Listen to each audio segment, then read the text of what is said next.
Alright, looks like we're live. Come. Oh my god. What are you doing? You being silly? Hmm? You being a silly kitty?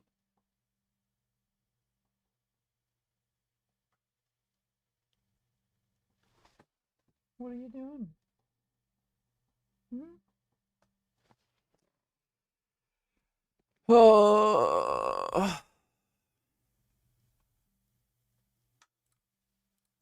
Let's take a look at this. Love you, VG. Well, thank you, Rusty. I love you too.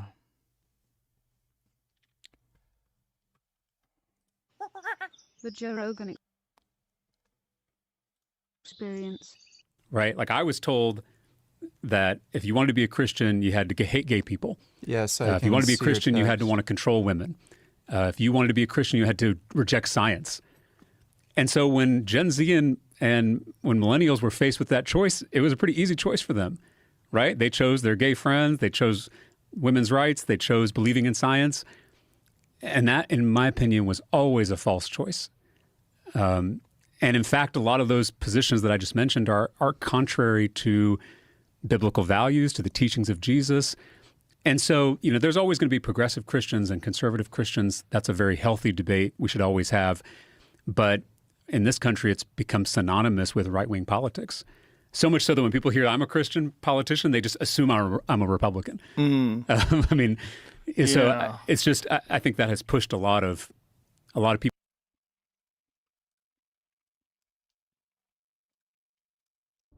This is the story of the hunt for the world's most dangerous hackers. I've just got broccoli, Brussels sprouts, and Korean barbecue tofu.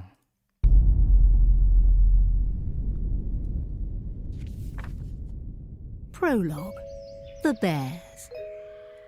Once upon a time, there were 5 bears. They all lived in Russia. Each one was different in the things they liked and in the things they did. But they shared one important trait. They were all seriously dangerous. There was the fancy.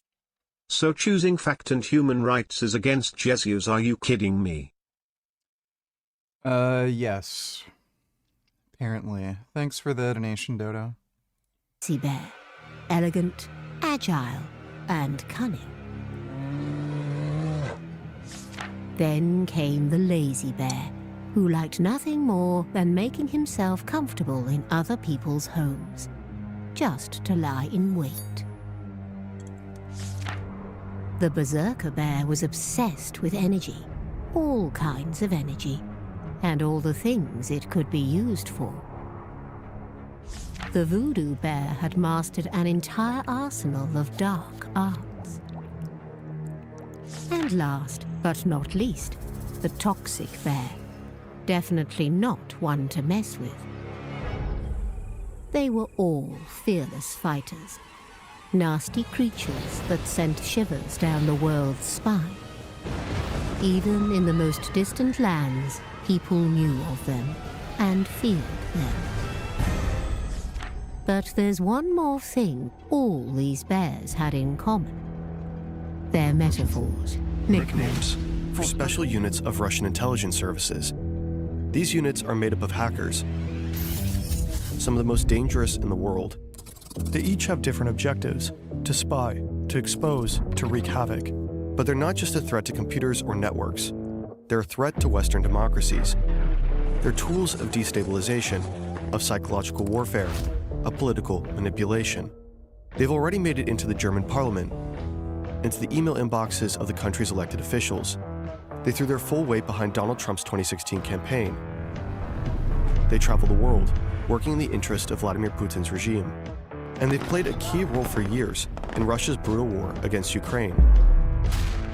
This documentary reveals who these hackers are, how they operate, and how we can protect ourselves from them.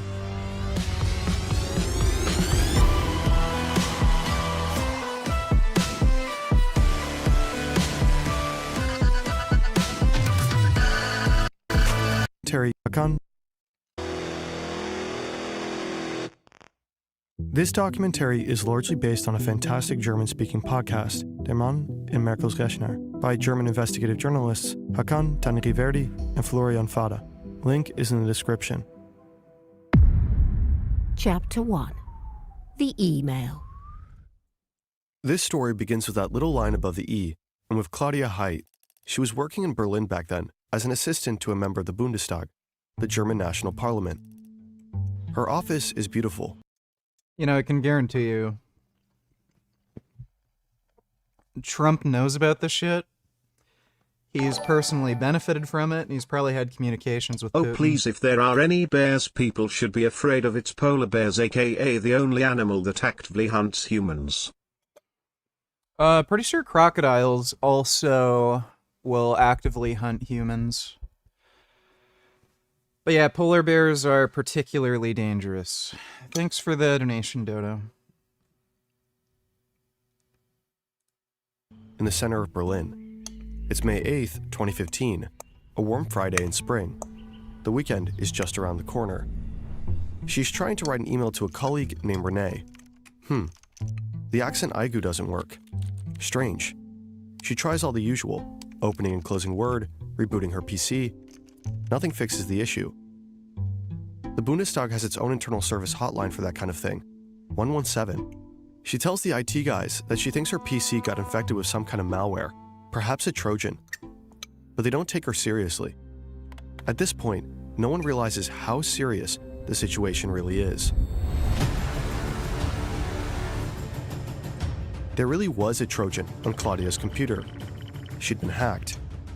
But it wasn't just her device. While she's still on the phone with 117, hackers are already deep inside the Bundestag systems. They're working on behalf of the Russian Military Intelligence Agency, the GRU. Putin's bears are running wild, right through the very heart of Germany's political system. If all this happened today, Claudia could have just asked an AI assistant, probably way more helpful than that service hotline. With Uda's website app, AI can also help you build your website in seconds. No coding skills. Would you rather have died on the Titanic or 911? Which do you think was worse? For 911 I mean being in the building and having to end up jumping or burn. I think I would have rather died on 9/11. I don't like the cold, so I'd prefer 9/11. Thanks for the donation, Dodo. Skills needed. Just 4 easy steps. Define the type of website, industry, and goals. ChatGPT for you, including a never launched a website this per month. Click the link in the description to get started. 8 days earlier, on April 30th, 2015, dozens of MPs and their staffs received an email. It looked official, as if it came from the United Nations. The subject line referenced Ukraine and its economic situation. It's just a year after the annexation of Crimea, Russia's first military incursion into Ukraine. The military operation is now underway in eastern Ukraine. The capital, Kyiv, and other Ukrainian cities have been hit by air and missile strikes over the past several hours. The situation in Ukraine was already a red-hot political issue.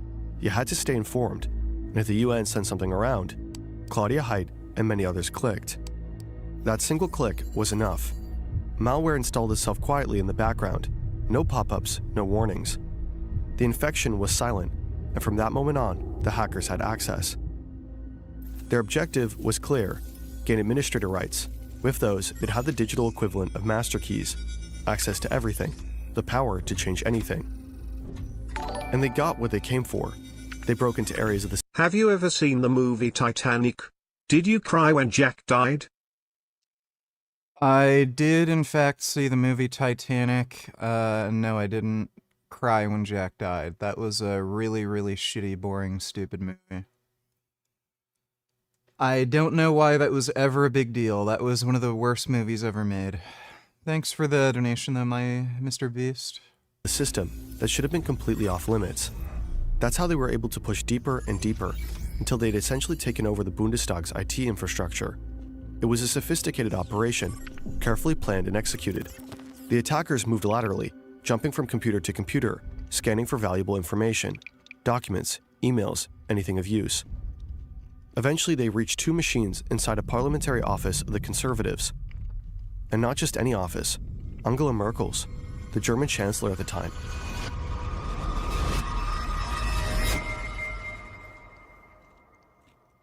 The Bundestag hack is one of the most serious cyber attacks in German history.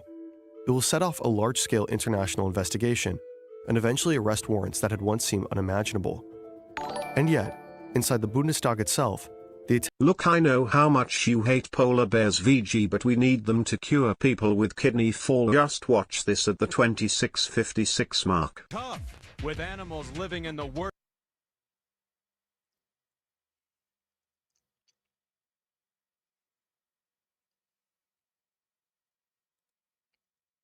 Go underground. Hey, bear! Alaskan wildlife biologist Steve Amstrup is looking for a polar bear den. Hey, bear! Woo! Deep inside this snow cave, a female polar bear will tuck herself away from the worst of the Arctic winter. Boy, this is a narrow little spot here. She'll spend 4 months in this den, saving energy by falling into a deep, deep sleep.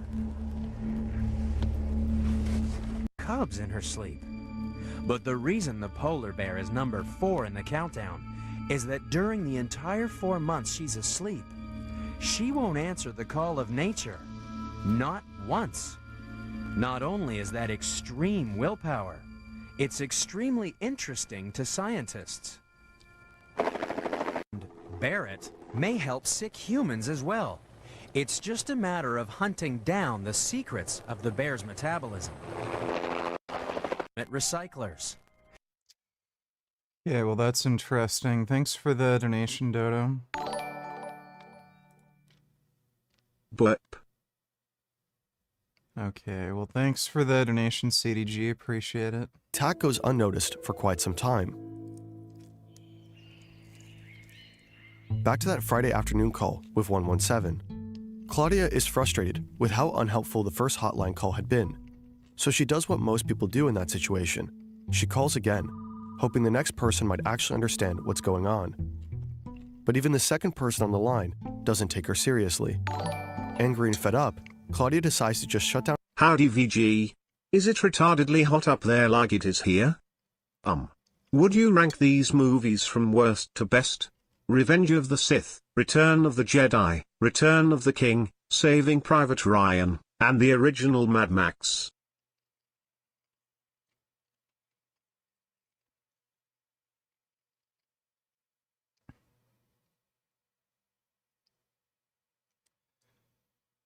I would say Saving Private Ryan is better than the original Mad Max, but yeah, I'd agree with that ranking for the most part. And yes, it is very hot up here. Thanks for the donation, Boopity Bop. Down her PC and go home. It is Friday after all, and the weekend has already begun.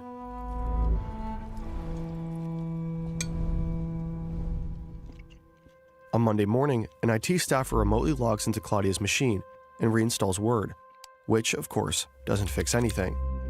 By the afternoon, someone finally comes in person, but even they don't catch that there's a Trojan on Claudia's PC. By this point, the hackers have already been inside the system for at least 2 weeks. And still, almost no one realizes that this might actually be a cyber attack. RV donated $2. Are you happy with Mark Carney's tax cut for middle-class families, which will save $840 per year, $70 per month?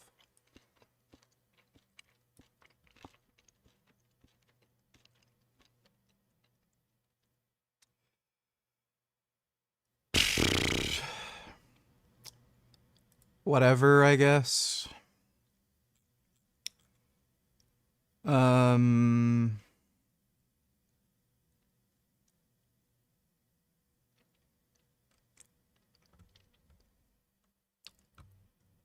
Like, that's probably not gonna do anything for me, so. Thanks for the donation, RV. Well, if there is any reason to praise the polar bears, what I just showed you is it. Okay, well, I guess. Thanks for the donation, Dodo. Meanwhile, over in the UK, a cybersecurity firm has been keeping an eye on a suspicious foreign server, one that had been used for previous cyber attacks. Suddenly, that server establishes a connection to machines inside the Bundestag network. The firm alerts the Federal Office for the Protection of the Constitution. A day later, the warning reaches both the Bundestag's Classified Information Office and the Federal Office for Information Security, BSI, in Bonn. Thanks to German bureaucracy doing what German bureaucracy does, the warning takes a brisk 3 days to actually land. Finally, someone realizes what's happening. The BSI sends a special team to Berlin. Their job? Comb through the logs. Those are automatic records on computers that track what happened, when, and how. Which programs were opened, what was clicked, what ran in the background. All of it. The BSI team needs to figure out 3 things. Is this a major attack? Yes. What are the hackers after? Probably stealing data. And are they still inside? Very much so. The team doesn't hesitate. They shut down the entire network. From the outside, it looks like someone just ripped the plug out of the wall. Claudia watches her computer power off like it has a mind of its own, like it's haunted. She half expects the lights to flicker next. That same day, Der Spiegel broke the story, the first media outlet to report on the cyber attack. Politicians found out from the news, not from internal channels. From that moment on, chaos took over. Lawmakers were furious. No one could work properly. No emails, no access to documents, no reports. I'm about to make a yummy tempeh bolognese. Would you like the recipe? It's so good that when I eat it I squirt all over my couch.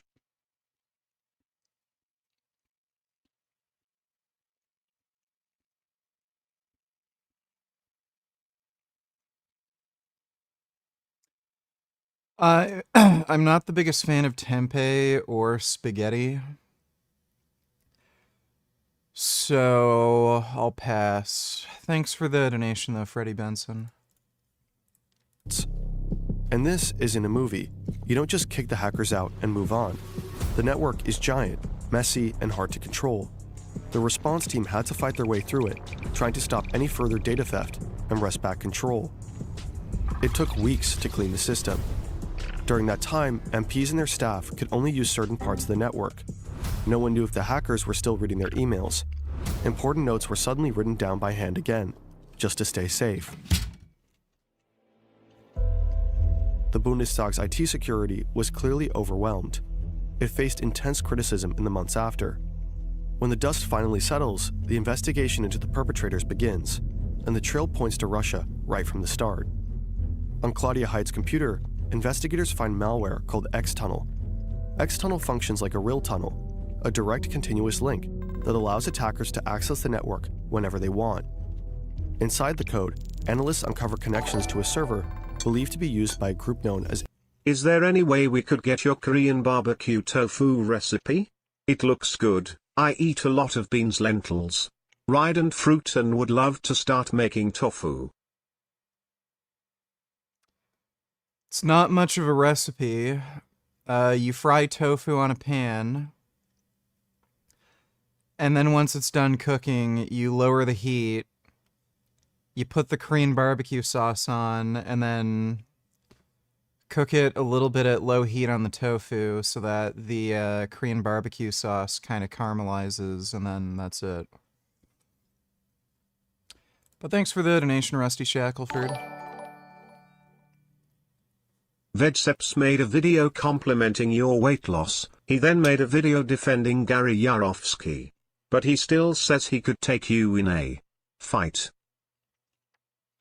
I'm sure he could. I see he's still a little bit insane. Thanks for the donation though, Barnacle. APT-28. APT stands for Advanced Persistent Threat. It's a label used for hacker groups that are not only highly skilled, but also extremely patient. The kind of intruders who don't just strike and vanish, but stay deeply embedded, sometimes for years. By all accounts, APT-28 is a Russian group, and it also goes by another name, Fancy Bear. Fancy Bear operates under the GRU, Russia's military intelligence service. The group is notorious. This is where they work, in what's known as the Aquarium in Moscow. No one knows who they really are. No names, no faces, not even how many of them exist. But one thing is clear. They do whatever it takes. They'll stop at nothing. not even the computer of the sitting German chancellor. Ironically, it's there, in that highly sensitive office, where one of the hackers slips up. They managed to break into a computer in Angela Merkel's outer office, her personal machine, her inbox. It's exactly what they were after. To extract the emails, one of the hackers writes a custom program. The tool is designed to copy your Outlook inbox and send that copy to a server they control. The program is called vsc.exe. But there's a problem. While coding, the hackers make a mistake. To locate and extract the files, vsc.exe needs to follow a specific file path. And that path includes the words Abgeordnetenbüro.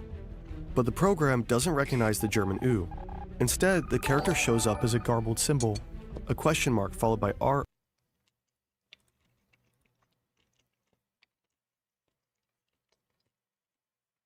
Hard donated $2. Do you think these men are tough? This is why I'm scared to go to these. Uberly masculine men like this will approach. What should I do in this scenario, especially against these hardened black soldiers? I was trying to give me the address towards. It's trying. No, I don't gangbang, bro. No, I don't gangbang, bro. No, I thought you was that one nigga from Salo that I seen on Instagram. I don't gangbang. You got orange on too. I don't gangbang. Nah, bro. I see you on LA Hood page. Nah, wrong nigga. You're not from Snowbird. I don't gangbang. You're not from Snowbird. I don't gangbang. You sure? I don't gangbang. You're not from Snowbird. You're not from Snowbird. No, you're not from Snowbird. Yeah, we on 4 niggas fuck schools. Hold on. He slapped you. Bro, who slapped you? Did you just get slapped? I did. You just got slapped? Yeah. Are you okay? Yeah, I'm good. I'm so good. Sorry. Yeah, this is LA. I'm gonna make it out though. I'm gonna be a millionaire. Oh my god, I'm so sorry. Karma's gonna come, you know? But it's all good.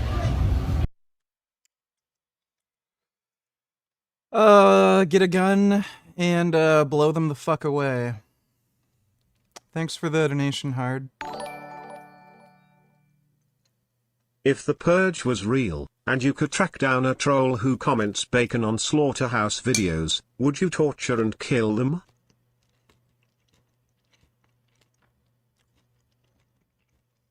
Yeah, why not? Thanks for the donation, iCarly fan. Ignorant fucker, I said do your sit-ups. Why the fuck are you so fucking ignorant? When you going to watch something that doesn't bore me like fuck me VG, you're late, then you put on shit. You're also going to play some awful game later. Do the 11 sit-ups now. Alright, I'll do the sit-ups a little later, okay? Thanks for the donation, Bootycam. Oh, so the program can't find the folder. For a moment, the entire operation stumbles over the quirks of the German language. Realizing the attack might be exposed at any moment, the hackers panic a little. Under pressure, they decide to rewrite the code. This time, they tell the program, expect German, expect that U. Then they try again. And this time, it works. The tool successfully copies the inbox and sends it out. It's not Merkel's correspondence from the Chancellery, but still a huge win for the attackers. But the hackers messed up. Maybe from the rush, maybe out of nervousness. In the code of the program, investigators later discover a critical detail. The hacker forgot to delete the name of the computer he was working on. The path reads, C users Scaramouche. Scaramouche is a clown-like character from Italian theater. People might also recognize the name from Bohemian Rhapsody. Scaramouche, Scaramouche, will you do the fandango? That's the hacker's alias, his handle. In secret, Scaramouche and his team become high-priority targets. The Federal Public Prosecutor's Office opens an investigation on suspicion of espionage. Angela Merkel later calls it an act of hybrid warfare. But publicly, the German government keeps quiet at first. No accusations, no pointing fingers. In total, around 16 gigabytes of data is believed to have been stolen from the Bundestag network, though no one knows for sure. 16 gigabytes doesn't sound like much, right? Just an old USB stick. But in context, it's a lot. Especially if we're talking only emails. 16 gigabytes contains a staggering amount of information. Is that really the end of the world, though? A little espionage here and there, business as usual. Sure, they stole some files, but what could they really do with that? Then came the US presidential election in 2016. Putin's bears shows what they're really capable of. The Clinton campaign won't confirm or deny the veracity of any of the emails posted by WikiLeaks. What lines they're willing to cross, and just how much chaos a few gigabytes can unleash. Chapter 2. The Orange.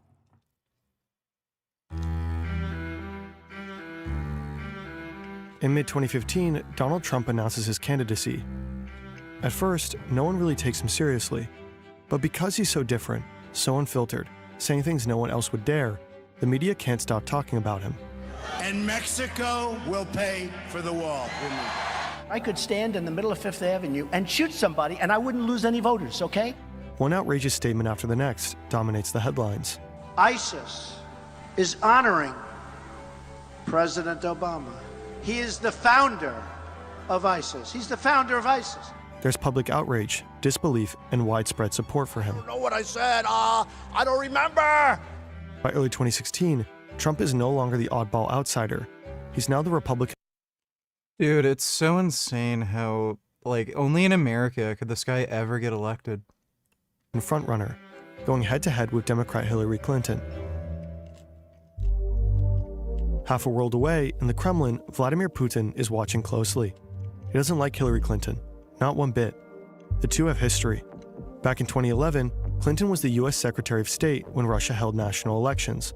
She publicly questioned whether the vote had been rigged, and massive protests followed across the country. Putin accused the US of stirring up those demonstrations. He never forgave her for that. Politically, she had been one of his toughest opponents for years. Later, the European Court of Human Rights confirmed that the 2011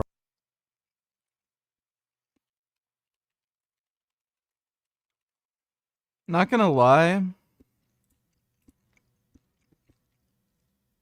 when Hillary Clinton was young, she was a fine-ass bitch.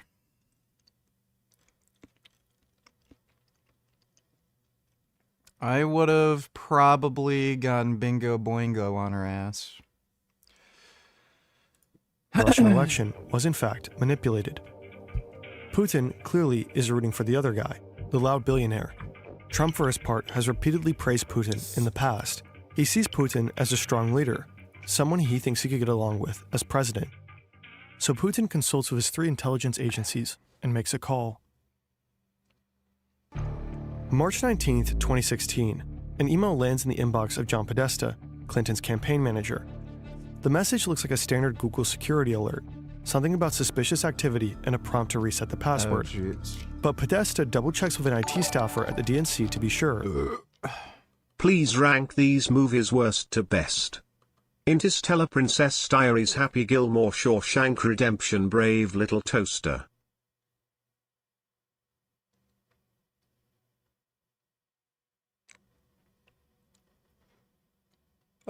Brave Little Toaster, Princess Diaries, Interstellar, Shawshank Redemption, Happy Gilmore. Thanks for the donation, CEO of Fart Factory. Unfortunately, the staffer replies that the email is legit, when he actually meant the opposite, just one typo with massive consequences. Podesta assumes the message is safe, clicks the link, and enters his login on a fake site. That's it. The hackers are in. Oh my god, what an idiot. Wait. To reset the password. Do you like dancing? No, I think dancing's fucking stupid. I've never liked dancing. I remember, I don't know if they still do this, but in elementary school, as part of gym class, they made you do dancing. And I think the reason for that was the dancing component was really meant for girls, but because typically with elementary schools, they can't fill gym classes with girls only, boys only. So they end up being mixed classes. They make everyone do, like, you know, dancing. And I just flat out refuse to do it. The only time I'd agree to do it is if I could dance with the girl I liked. So then I got to, like, touch her and stuff.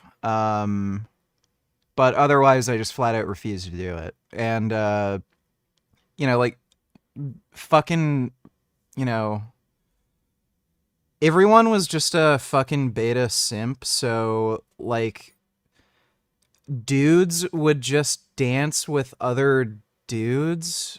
Like, this is the 4th grade. But I was calling my friends faggots because they were, like, literally dancing with other boys. It was really gay. And, again, because it's the 4th grade, all the girls were like, ew, I don't want to touch a boy. So, yeah, the only time I'd ever agree to do any dancing was with another girl, and the only reason I had any interest was so that I could touch some girl I liked. But thanks for the donation, Goofu.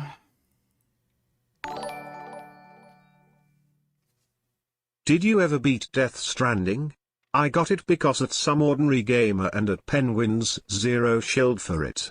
Man, that was a mistake. I feel like a dumbass for listening to the 2 most normie YouTubers of all time. They don't even believe what they're saying. What brand Korean barbecue sauce do you use? I'm thinking I'm gonna give it a shot tomorrow. President's Choice. I don't know if they sell it in the States, but in Canada, it's President's Choice brand. Thanks for the donation, Rusty Shackelford.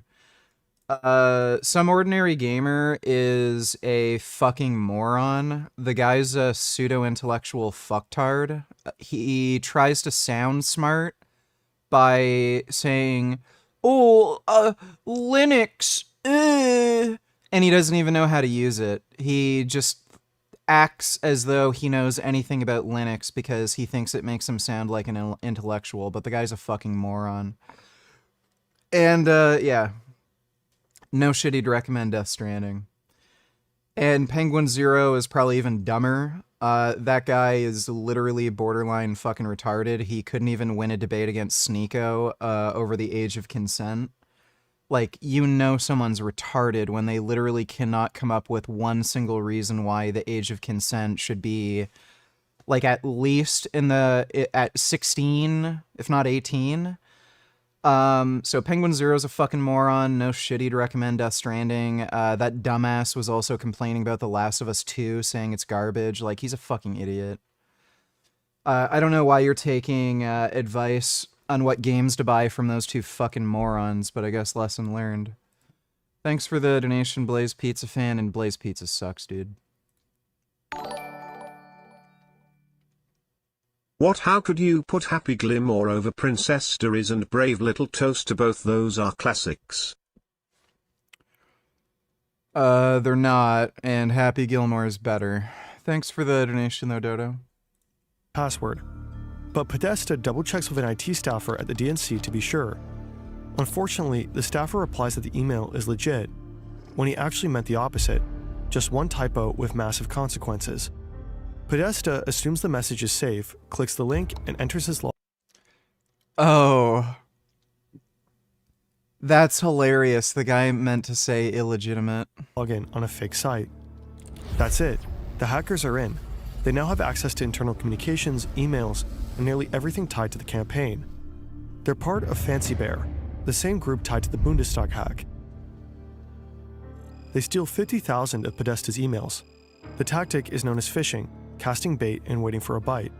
Spear phishing more specifically, as it's tailored to a specific person. With the same approach, Fancy Bear targets 300 more people inside Clinton's campaign. No one knows how many fell for it.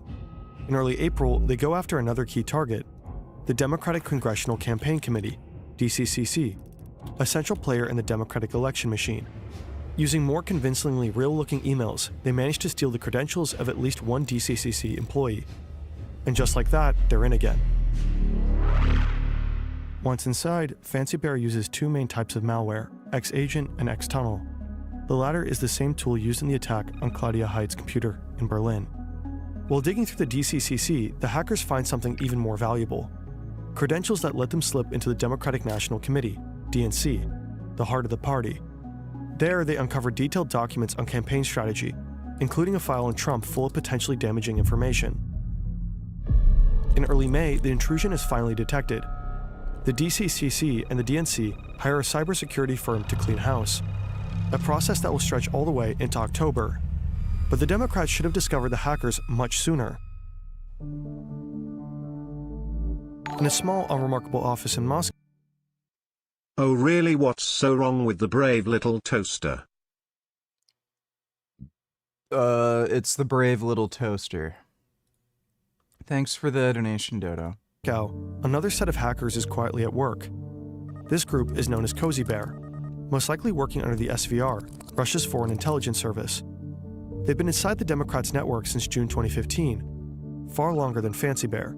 As strange as it sounds, Cozy and Fancy Bear probably weren't even aware of each other. They had different bosses, didn't talk, didn't collaborate. Cozy Bear is known for being quiet and methodical, targeting all kinds of institutions without leaving much of a trace. But this time, someone's watching them. In 2014, Dutch intelligence pulled off an incredible hack. They gained access to surveillance cameras in the very building where Cozy Bear operates. They're literally watching the hackers at work. That's how they realize Cozy Bear is crawling through the DNC's systems. So the AIVD warns the American counterparts early on. That warning eventually reaches the FBI. By September 2015, an agent in Washington calls the DNC to let them know Russian hackers are inside their systems. But the warning goes nowhere. The call lands with lower-level IT staff and is more or less ignored. Senior leadership at the DNC later claimed they didn't even know about it at the time. The hackers could have been discovered much earlier. If anyone had looked more closely at Cozy Bear, they likely would have seen Fancy Bear too. And if that had happened, the summer of 2016 might have unfolded quite differently. But it didn't. Back to spring 2016, Fancy Bear launches a website, dcleaks.com, and starting in June, they begin dropping bombshell after bombshell. They invent a fake identity, Guccifer 2.0, a supposed Romanian lone wolf behind all the leaks. Guccifer gets a blog, reaches out to journalists, and offers up stolen files. The DNC hack dominates the headlines. It becomes breaking news on TV. Suddenly, Jeez. RV donators, my dad tells me that if I listen to this religious song every day for 1 month straight, my depression will be cured, and God will set me on the right path. What should I tell him?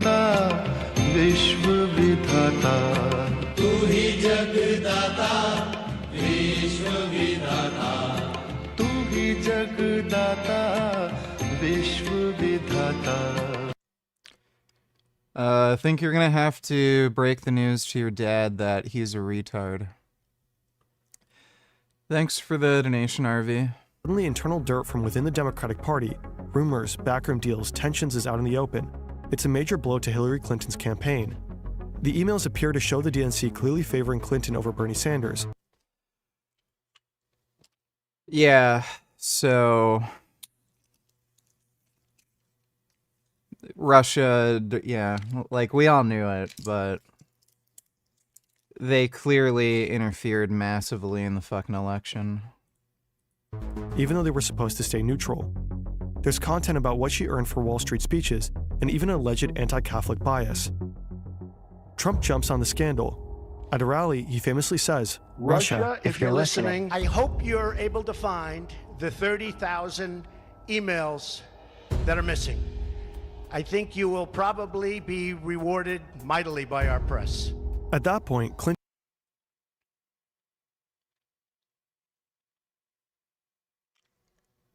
That is a very bizarre thing to say. Clinton is already under pressure over her use of a private email server while serving as Secretary of State. The FBI confirms she also deleted private emails from that account, which makes people believe that she's hiding something. Trump seizes the moment, tying that controversy to the flood of new leaks. That very same day, Fancy Bear sends 76 spear phishing emails to Clinton's staff. The impact of the leaks on Clinton. Dodo donators, do you like the story of Putin's bears? Yeah, it's, alright, I guess. Thanks for the donation, Dodo. His campaign is huge. Maybe not the deciding factor, but they definitely give Trump a boost, over and over again. What started as chaos turned into something more focused, a clear attempt to help Donald Trump. Just over a month before Election Day, the hackers hand over John Podesta's emails to WikiLeaks.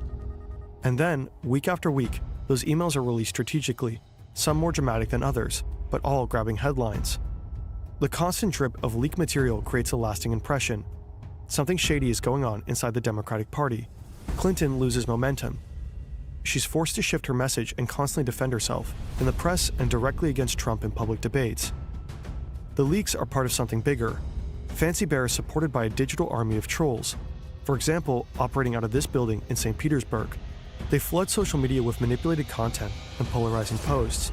Some even succeed in organizing real-life protests across multiple US cities. Hillary Clinton loses. Donald Trump becomes president. It's nearly impossible to measure how much influence the hacks and disinformation had, whether they tipped the scales. But many experts like Kathleen Hall-Jamieson agree they had an impact. Russia, to some extent, successfully interfered with the 2016 US election. Going Anders, donate $2.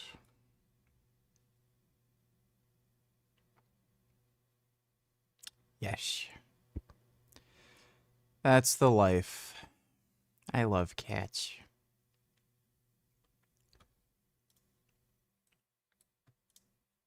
Oh, what is this?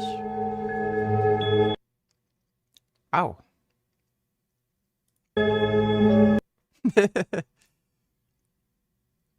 Oh my goodness.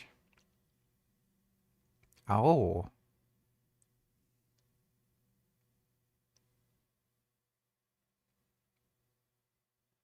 Oh my goodness.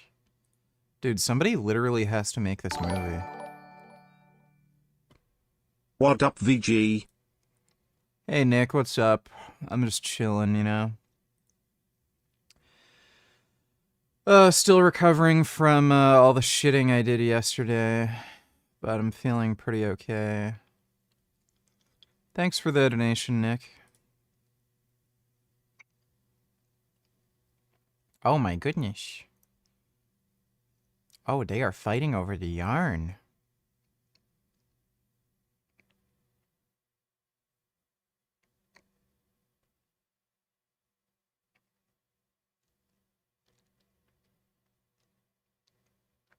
Oh.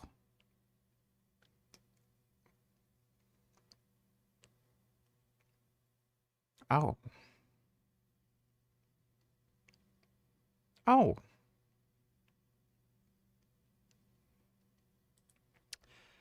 Well, that sounds like a very good movie. Somebody should actually make it. Will you accept the free gift of Christ's salvation?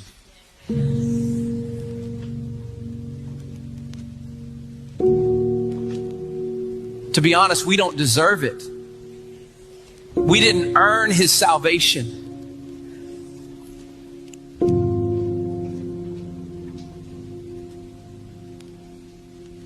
His mercy alone is the only reason we have it.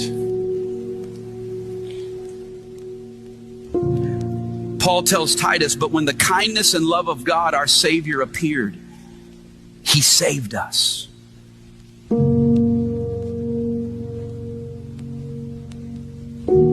Not because of righteous things we had done, but because of his mercy.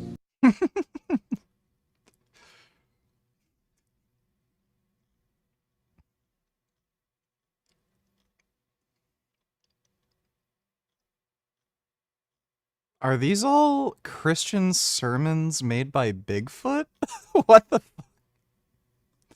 Okay. Thanks for the donation, Going Anders. News flash: just because it has a dumb name does not mean it's bad. Just look at Kung Fu Panda and the Lego Movie. BTW. Doug Walker presently enjoyed the film. And yeah, I'll just do it by popular demand in January. But until then, let's do one I actually have gotten a lot of requests to do. The Brave Little Toaster. A film had been sitting around the house. There's a lot of wonderful, really unique and disinterested and Nostalgia Critic is a fucking idiot. This episode brought to you. He literally has the worst taste in movies imaginable. The guy's just a complete moron. Thanks for the donation, though, Dodo. It's widely seen as the most effective hack and leak operation ever pulled off. Steal data, release it strategically, and fan the flames of chaos. The idea that states spy on each other isn't new, but taking that intelligence and throwing it into the public to deliberately sway an election, that's something else entirely. If hackers can get their hands on internal data, release it at the perfect moment, and shape public opinion, what does that mean for the future of democracy? If a foreign power can mess with the core of another country's democratic process, that's not just hacking, that's destabilization. And it's part of a broader pattern made to erode public trust in democratic institutions. Democracies are at a disadvantage in this fight. A dictatorship can flood the internet with state media, bots, fake accounts, leak operations, and watches the public sphere in open society fragments and turns against itself. Meanwhile, inside the authoritarian regime, nothing wobbles.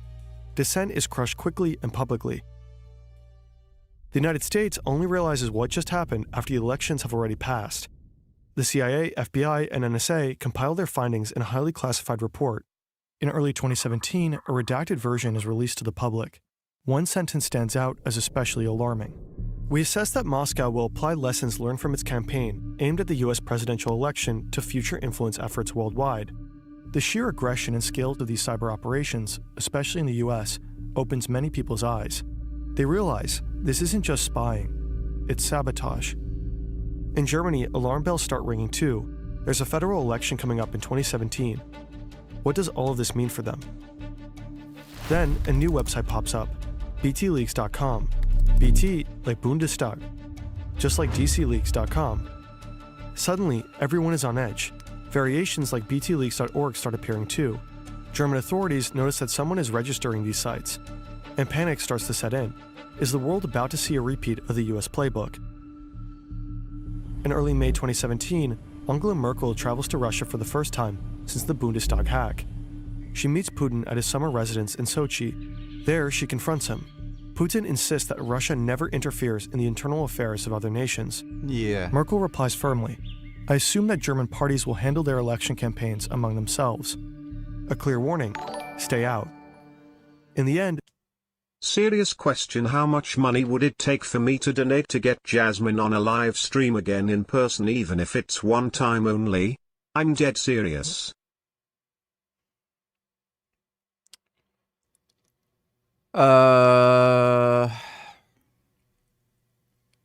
Probably a lot. I think she'd only agree to do that for a few thousand. And then I'd want to be compensated too, because I don't want to talk to her or have her in the house.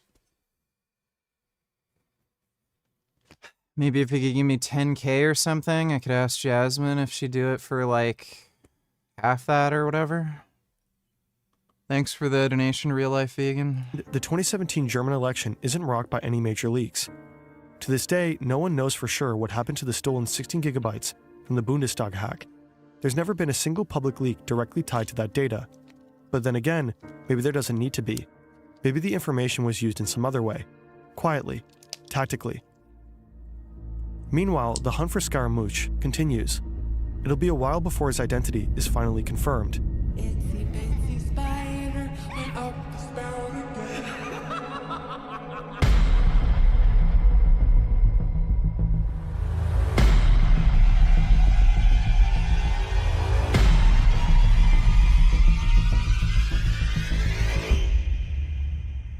Some of his colleagues aren't so lucky. Chapter 3: The Cleaning Crew.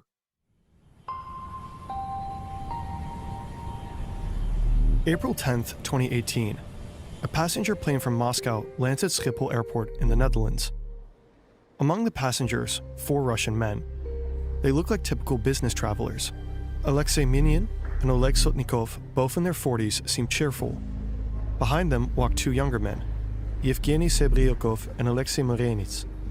According to their passports, they're diplomats. A sharply dressed man from the Russian embassy meets them in arrivals and escorts them out of the airport. But they aren't here on official duty. They're part of a special unit, trained to carry out covert foreign operations. Minin and Sotnikov handle reconnaissance. Serebyakov and Morenits are the hackers. They rent a small car and drive to The Hague. They stop at an electronics store to buy a heavy-duty 12-volt battery and a charger, then check into a hotel. The next day, Minion heads to OPCW, the Organization for the Prohibition of Chemical Weapons. That's an international body that investigates chemical weapons use and checks compliance with global conventions. The OPCW has just finalized its report on a high-profile case.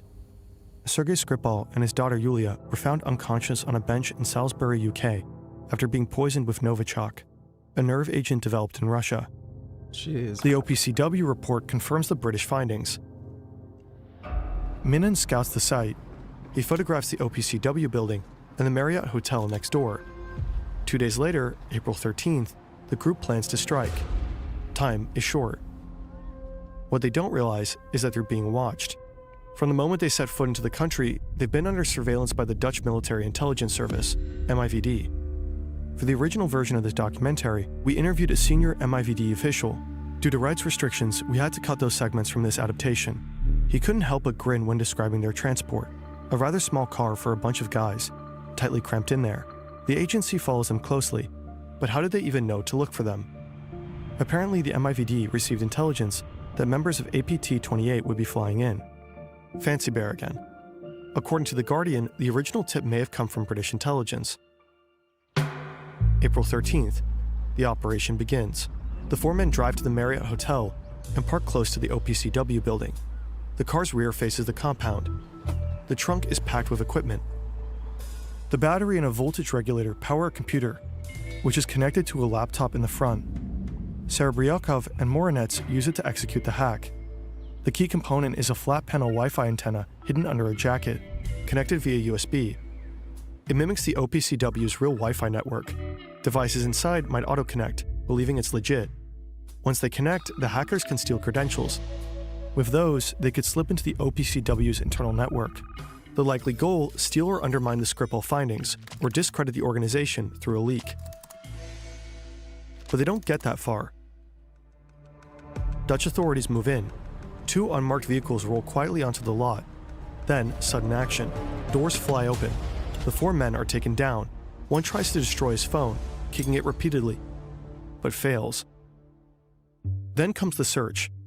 There's a plastic bag filled with trash from their hotel room, beer cans, receipts, a half-hearted attempt to cover their tracks. Also, 20,000 euros and $20,000 in crisp bills.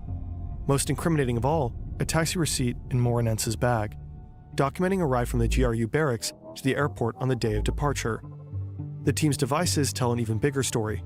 One phone was activated just the day before their trip.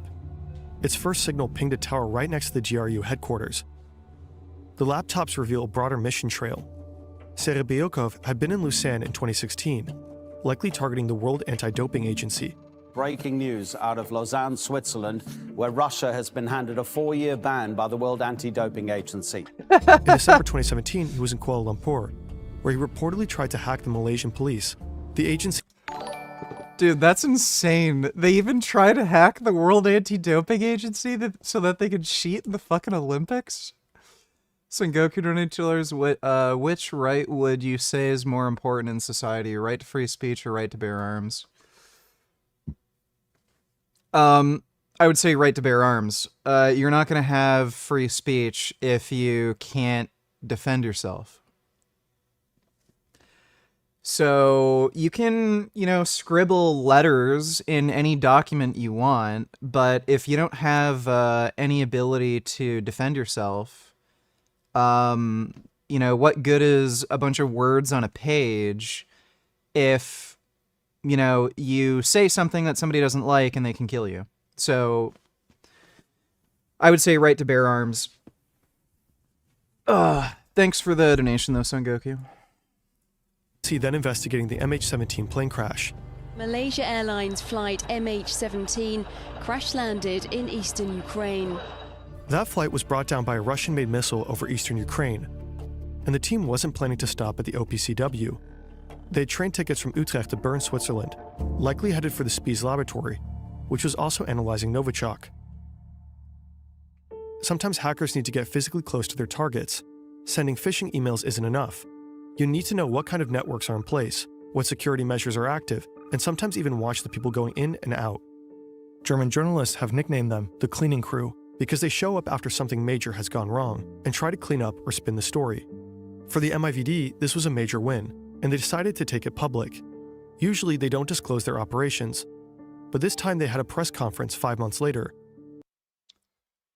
Who would win in a death battle, Hulk or Godzilla?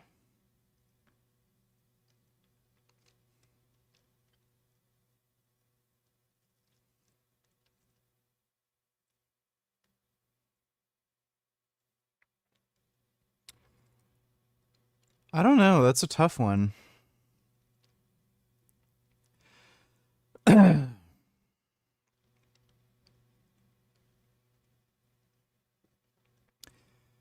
Maybe Hulk?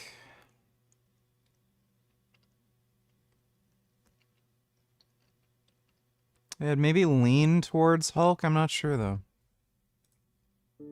The 4 men were eventually released and sent back to Russia, likely for diplomatic reasons. Their mistakes seem amateurish.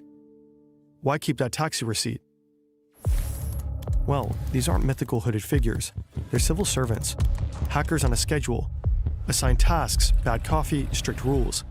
They just happen to work for an authoritarian regime and weaponize code.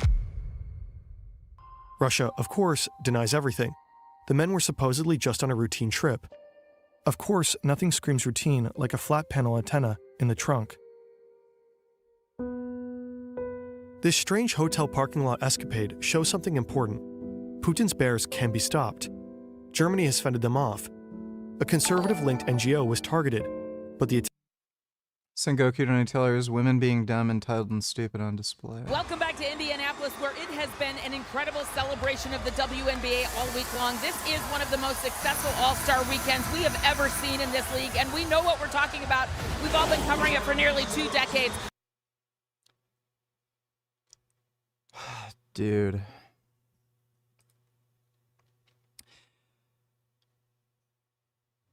Female NBA players are the most entitled, like, crazy fucking whack job cunts on the fucking planet.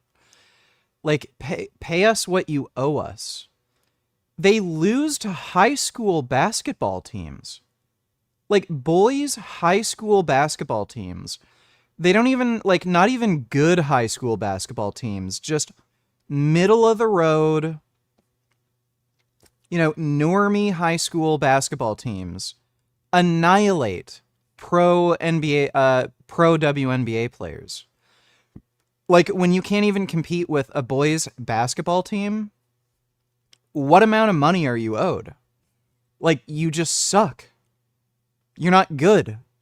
The only reason they make any money at all is because they're subsidized by the NBA. So, like, women's basketball is just fucking terrible. It's horrible to watch. They're slow. They're bad at making plays. They're uncoordinated. Practically none of them can even fucking dunk a basketball.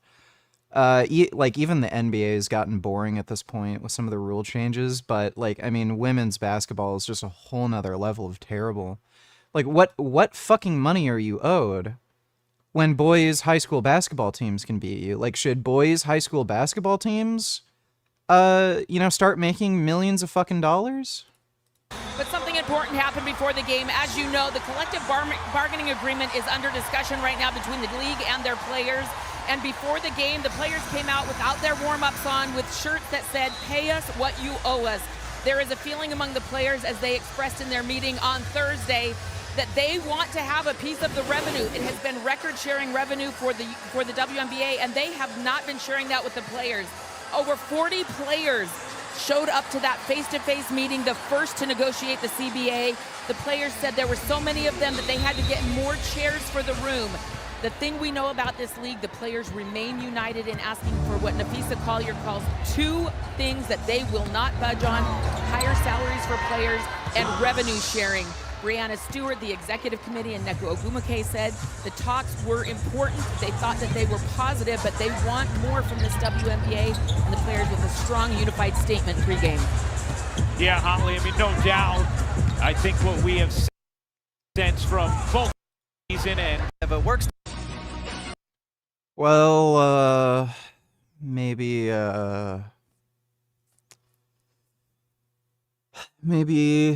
choose a different sport or play better. I don't know. Thanks for the donation, Sengoku. Attack failed. In France, Macron's 2017 campaign fended off a similar attack. And in the US, the response came loud and clear. In 2018, they decided to send a message. That February, the US Department of Justice indicts 13 Russian nationals and 3 Russian companies.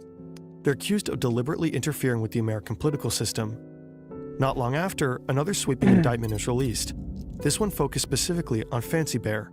The FBI outlines exactly how they traced the DNC hack back to individual Russian operatives. Multiple names are listed, all Russian citizens. According to the investigators, they work for Russian intelligence. The hackers remain safe in Russia, no arrests follow. But one thing is clear, much of the world is now off limits to them. And this isn't just about naming names. It's a clear line in the sand. There are boundaries, and these operatives cross them. One name stands out to German investigators.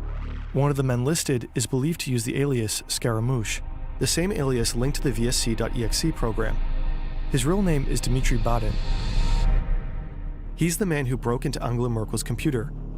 Today, he's 32 years old. Investigators found out quite a lot about him. They have Fight between Bane and Venom. Venom would obviously win. Photos of him. Young face, dark blonde hair, shoulder length now. He's from Kursk. Married. Reportedly has a daughter. Lives in a town just south of Moscow. He listens to music while he works. Russian rock, techno. According to forensics, he even streamed football matches while hacking. He's a big fan of Cristiano Ronaldo, apparently. In many ways, he seems like an average guy, but he's a government hacker, serving in a regime that targets Western democracies. In May 2020, the German federal public prosecutor files charges against Badin as well. After the first wave of indictments in 2018, Vladimir Putin sat down with NBC for an interview. There he was confronted with the allegations. 13 Russians and 3 Russian-owned companies have been indicted by a special prosecutor named Robert Mueller in the United States for interfering in our election. Why would you allow an attack like this on the United States? Why have you decided the Russian authorities, myself included, gave anybody permission to do this? If the 13 Russian nationals plus 3 Russian companies did in fact interfere in our elections, is that okay with you?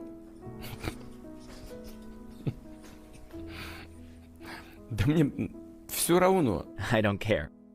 I couldn't care less. Well, he seems really uncomfortable in that interview. That is definitely a fake laugh.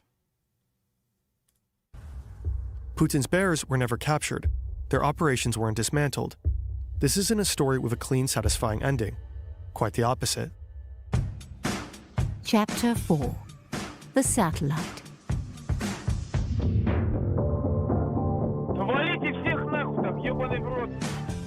February 24th, 2022. A cold night in Moscow. The day has barely begun.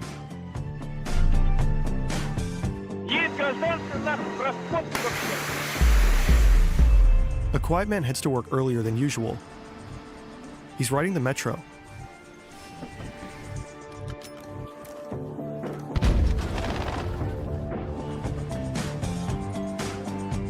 At Polizhayska station, he gets off. From there, it's a 10-minute walk.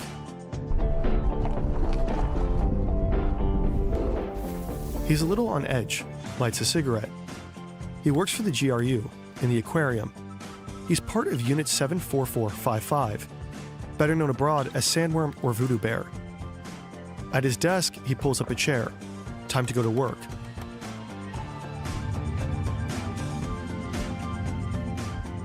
He and his colleagues have spent months preparing for this moment. Now it's just a few final clicks.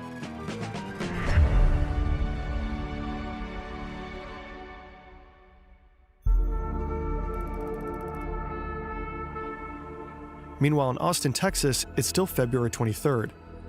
A senior executive at Viasat, a satellite internet provider, is just settling into his evening. Viasat's tech is known for being dependable, especially in remote areas. Suddenly, his devices start lighting up with automated warnings. They're coming from Ukraine. 2 of Viasat's ground stations are under attack, flooded with malicious data packets. Internet from satellites doesn't actually come from space. It's routed through ground stations. If those crash, nothing gets through. And now they're overwhelmed. So overloaded they can't deliver connectivity at all. but the Voodoo Bear operative in Moscow isn't finished yet. These kind of attacks can sometimes be fended off, but this one keeps escalating. Internet providers usually have remote access to their customers' modems. That's how they push software updates. That access, of course, should be highly secure. In Viasat's case, it wasn't. Voodoo Bear had already infiltrated months earlier. The hackers send a command to the modems, forcing them to download malicious code that wipes login credentials stored on the devices. Without those credentials, the modems can't authenticate, can't connect, and go completely offline. The attack spreads fast. The senior manager stares at his screen in disbelief. 30,000 modems across Europe are now nothing but e-waste. Hey, what's up, Kenny? In Germany, 5,800 wind turbines go offline. In a small village in Sweden, the internet vanishes. And in Ukraine, Viasat's biggest customer is the military. Suddenly, across army installations, there's tension. The communication infrastructure is being hit. Right as reports flood in from the borders, Russian troops and armored vehicles are pouring in. The invasion, long looming like fog, has begun. Ukraine is hit from 3 directions. Missile strikes, commands are shouted, and amid the chaos, a terrifying thought spreads. What if the comms go down? What if the command dashboards fail? Surveillance feeds cut to black. The Viasat attack was a highly effective cyber strike, perfectly timed with the invasion, but for Ukraine, it wasn't a new experience. Ukraine has been in Russia's cyber crosshairs for years, not just since the invasion in 2022, but dating back to 2014, after the annexation of Crimea. That year, Russia tried to hack Ukraine's elections. In 2015 and 2016, Voodoo Bear took down parts of the country's power grid, each time for hours. In 2022, they tried again. This time, they failed. Russia often tests tactics like election interference in Ukraine before deploying them elsewhere. That's why Ukraine is sometimes called Russia's cyber test battlefield. The war has now been raging for over 3 years, and all of Putin's bears are involved. They attack government systems and major companies. They spy, they leak. They fuel disinformation campaigns. But Ukraine, it seems, is defending itself formidably, not just on the ground, but also in cyberspace. And they're not alone. Today, the country is supported by several leading Western cybersecurity firms. Epilogue. Trains. Putin's bears are still out there, as dangerous as ever. Hakan Tanriverda is one of the journalists we interviewed for this video. Not long ago, a colleague of his received a mysterious leak. A batch of internal documents from a Russian... We need a Jasmine stream. Pay the 10K. I'd rather not do that. Thanks for the donation, though, 21st. company called NTC Vulcan. It supplies Russian intelligence services and the military with cyber weapons of all kinds, and their internal documents are chilling. Among other things, Russia seems to have been mapping out what to do once a territory is conquered, how to bend it, break it, remake it. Beyond that, they're experimenting with control over foreign critical infrastructure. For example, they're testing if they can slow down trains. And if you can slow down a train, well, then you can speed it up too. One thing is certain. Jeez. We haven't heard the last of the bears. Not by a long shot.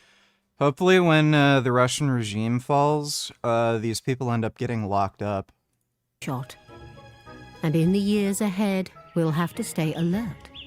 Learn to spot their traps, their tricks. Yeah, geez, that's fucked, dude. You're asking. Thanks for joining me. I'm psyched to be with you, Brian. So we have just found out that Donald Trump and Pam Bondi are asking a judge to release the grand jury testimony. This is not the Epstein files. This is something completely different, really, that no one is asking for. You have thousands upon thousands upon thousands of files. They opted not to have those, even though they're already in their possession, and are instead saying we're going to go through this lengthy process that may or may not work out, where we're going to get some testimony that we can then choose what to release from within that testimony if a judge even opts to grant it. So for those Trump supporters and honestly, left, right, and center, people who want this information, are they being conned by virtue of what Trump and Bondi are offering them right now? Well, no, because I don't think anybody's buying it. I mean, I think you just did a great job debunking it. The only thing I would add is that the grand jury files relate only to the prosecution of Epstein himself for what he did, and of the Maxwell for what she did, but it doesn't include the whole universe of other people and criminal organizations and business organizations that we're interested in. But isn't that the whole point? Isn't that what we're looking for here? It's a complete distraction. It's a red herring. It's a, oh, don't look over here, look over there kind of thing. And even for that tiny subset of the materials we might be interested in, and they're pretty much peripheral, but even within those, Rule 6E will provide that much of it will have to be redacted to protect victims and other people. So look, all of that is just a decoy. They've got the materials within their possession, and they can release everything, just redacting the information that would be identifying information. One of my biggest pet peeves is being called antisocial/autistic for not wanting to engage in meaningless small talk. Like, for example, if I'm at a gas station and cashier wants to make small talk, or if I'm at the gym working out, people bothering me. Yeah, a lot of people think they're owed a stupid, pointless conversation. They'll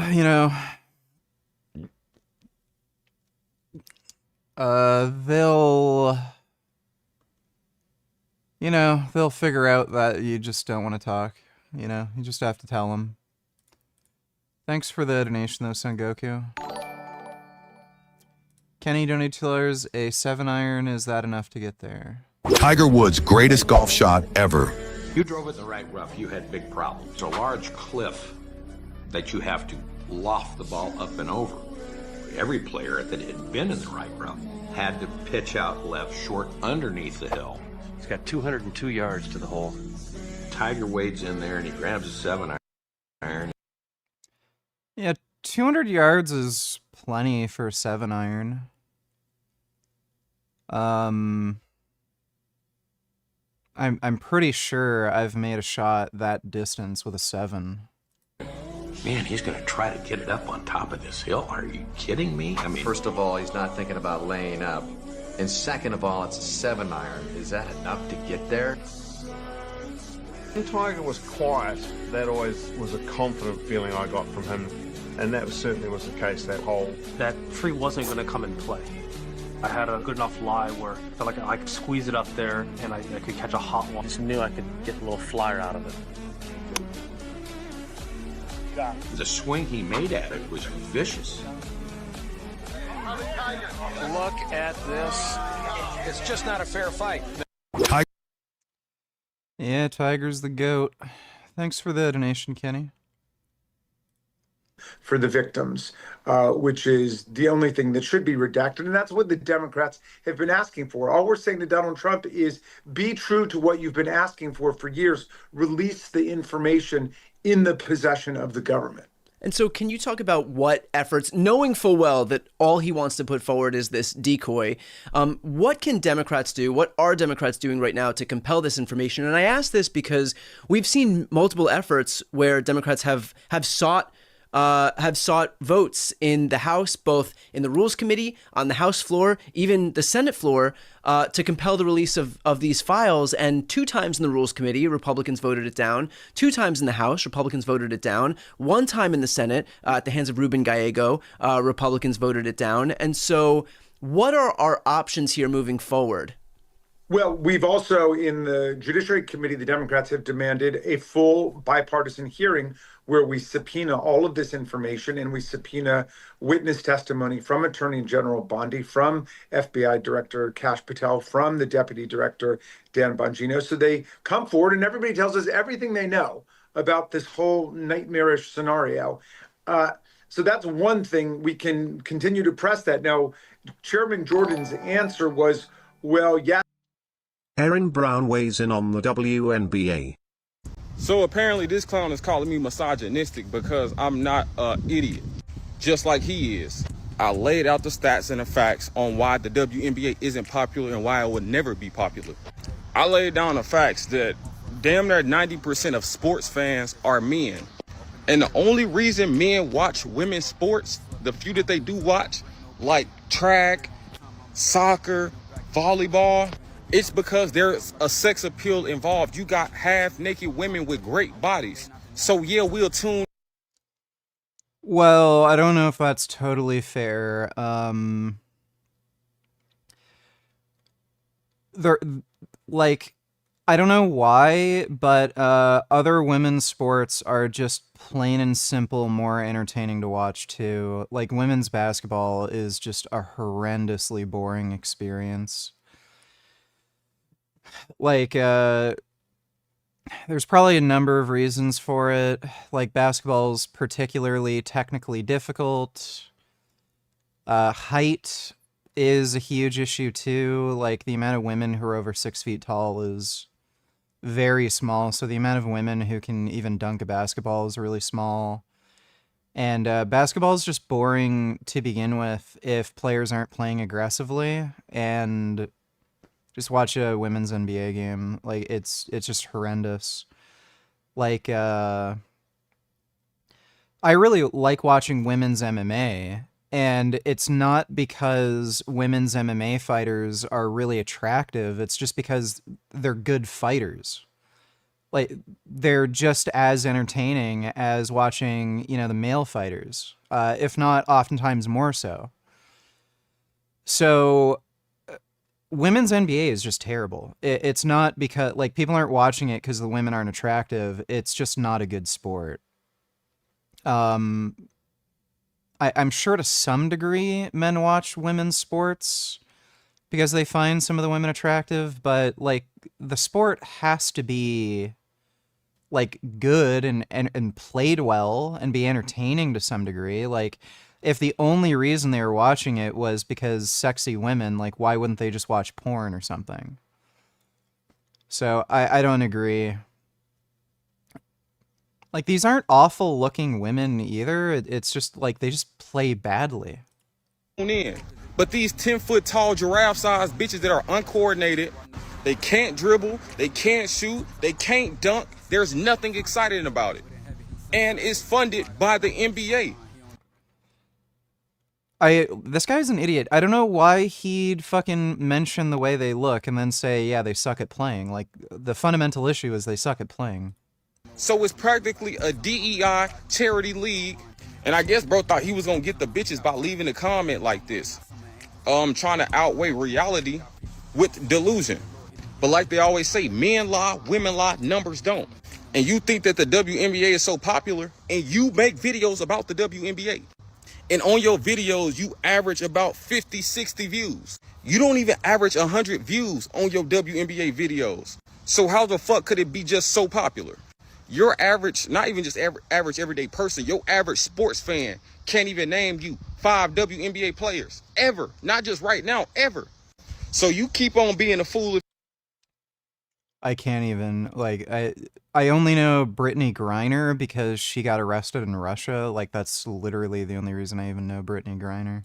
If you want to. Well, thanks for the donation, Matthew. Appreciate it. Yes, we're going to have her in to talk about everything, right? Implying, therefore, we can ask about those questions. All right, he said before the end of the year, and then when we were saying this is ridiculous, we're not waiting till December, people started saying September we could do. So who knows? We'll keep. WNBA is terrible to watch. I've watched WNBA games. They're fucking horrendous, dude. Like, men's basketball at this point has also become terrible. It's literally just people going back and forth making 3-point shots. Even, like, you know, Charles Barkley, Michael Jordan, Shaq, they've all commented on it. Some of the rule changes with, like, it's prevented defense and stuff, and players have just, I guess, learned a bit more about the metagame and all they're doing is just making 3-point shots, and it's just run down the court, 3-point shot, run down the court, 3-point shot, over and over and over again. It's just horrendous to watch. So basketball just sucks, period, but women's NBA is even worse because not only is it the same boring ass fucking game at this point, but on top of that, you just had people playing it worse. Keep pressing on that. But here's the other thing. I got to salute my counterpart over in the Senate, who's the ranking Democrat on the Senate Judiciary Committee, Senator Durbin, who has discovered, apparently from a whistleblower, I'm not quite sure how, but that you remember they had actually conscripted 1,000 FBI agents to be working around the clock, 24 hours, going through more than 100,000 of these Epstein documents in the files, and apparently told them to flag any mentions or appearances or pictures of Donald Trump, anything that appears there of Donald Trump. They're supposed to flag it. Well, what were they supposed to do after they flag it? And we also heard separately, this was a couple weeks ago, that the FBI Director Kash Patel was using lie detector tests against the FBI agents. And I wonder whether these two things are related to each other. In other words, somebody finds something relating to Donald Trump, they turn it over. Are they then asked, are you loyal to Donald Trump? Will you do what we ask you to do? Are you going to turn this over to anybody else? And this might be one of the most massive cover-ups in the history of the United States unfolding before our very eyes, because Donald Trump is obviously freaked out about some stuff that's in there. Right. And then the idea that you create this army within the FBI to scrape through everything just looking for mentions of Donald Trump is quite unusual and fascinating. Yeah, I mean, what does it say? Look, I'm no political genius here, but what does it say when you have to conscript 1,000 people to scrub through these documents, all who answer to Donald Trump, to search for Donald Trump's name within these documents? It probably doesn't send the message that you think it's sending. It's worth asking too here. A lot of the pushback to all of this stuff is, and Trump has said this too in so many ways. Granted, he's kind of muddled his own message because he's also claiming that all of this is a hoax written by Biden, Comey, and Brennan and Obama. So kind of his message is whatever errant synapse fires in his brain at any given moment in time. But if there was a mention of Donald Trump in these files, why the Biden administration wouldn't have released it previously? So I'm curious what your response is on that, because it's a talking point that it's a pretty unconvincing talking point because Trump is the president right now. He ran on this, but I'm still curious what your thought is on this. In other words, okay, well, let's start with this. Up until Donald Trump, everybody tried to respect the independence and the integrity of the Department of Justice. Up until Donald Trump, nobody was telling the Department of Justice what to do. And the Department of Justice under Biden brought the prosecution against Maxwell. So obviously Biden wasn't trying to suppress anything. The GOP stories today make no sense. They're totally conflicting. They're saying on the one hand, Biden and Obama made all of this stuff up about Donald Trump, but then they never released it. Why did they make it up if they never released it? Right. And then they say to us after Donald Trump campaigns on this, that there's all this stuff in there that he knows about. And he should know, considering he was Epstein's best friend for more than a decade, that it all should be released. After they're campaigning on it, we say, fine, let's go ahead and release it. You seem to know there's all this stuff in there. And then all they say, no, why didn't you release it? I mean, it makes no sense what they're saying. They're just pointing fingers in 100 different directions. The bottom line is, here's what we do know. Epstein was a convicted sex offender. There was a 60-count federal indictment waiting for him. And then Donald Trump's later labor secretary, Alex Acosta, who was then the U.S. attorney for the Southern District of Florida, reduced that 60-count federal indictment on conspiracy, sex trafficking, prostitution, pimping, all of this stuff, reduced it to one state count of solicitation. There's clearly corruption involved in this. Like, Trump may have had a hand in reducing Epstein's, like, charges. That was the sweetest sweetheart deal, perhaps in the history of federal criminal prosecution. He gets this tiny, gentle, I don't even want to say slap on the wrist, a massage on the wrist where he spends half of the day free, half of the day spending the night in a slumber party at the jailhouse. Okay. And then he also gets a get out of jail free card for 4 of his unnamed associates who were named and theoretically would have been either indicted or unindicted co-conspirators. Somebody put the fix in for the guy. We want to get to the bottom of that. Then later, a federal prosecution starts over again. That's when he's in jail, and that's when he takes his own life. And at that point, a lot of people were asking questions about whether this was truly suicide or not, including Donald Trump. Then it's Attorney General William Barr, Trump's Attorney General, who goes over and says this is a perfect storm of mistakes and mishaps, but he declares that it was a suicide, even though there was, the momentary lapse in the videotape, which turns out not to have been 1 minute, but I think 3.5 minutes. It's since been discovered there were 2 people who were assigned to watch his cell who disappeared. So who knows? I mean, at this point, we're in like the fog of their conspiracy theory and a very strange sequence of events indeed. So Maxwell gets prosecuted. She's sentenced to 20 years. And then the third co-conspirator in that particular case also takes his own life. This is the French guy who What's my favorite women's MMA fight? There's quite a lot. There's a lot of Thug Rose fights that I liked. I really loved when Misha Tate just beat the ever-living fucking shit out of Ronda Rousey. Hate that fucking shithead. Who is that Chinese chick? Like Zhao something? It's like Zhao Ling, I think. No. Okay, I'm probably just making this up in my head. Chinese women's MMA fighter. Ximing. Or no, Zhang Weili? I think that's her. She can't stay in the... She has a lot of good fights.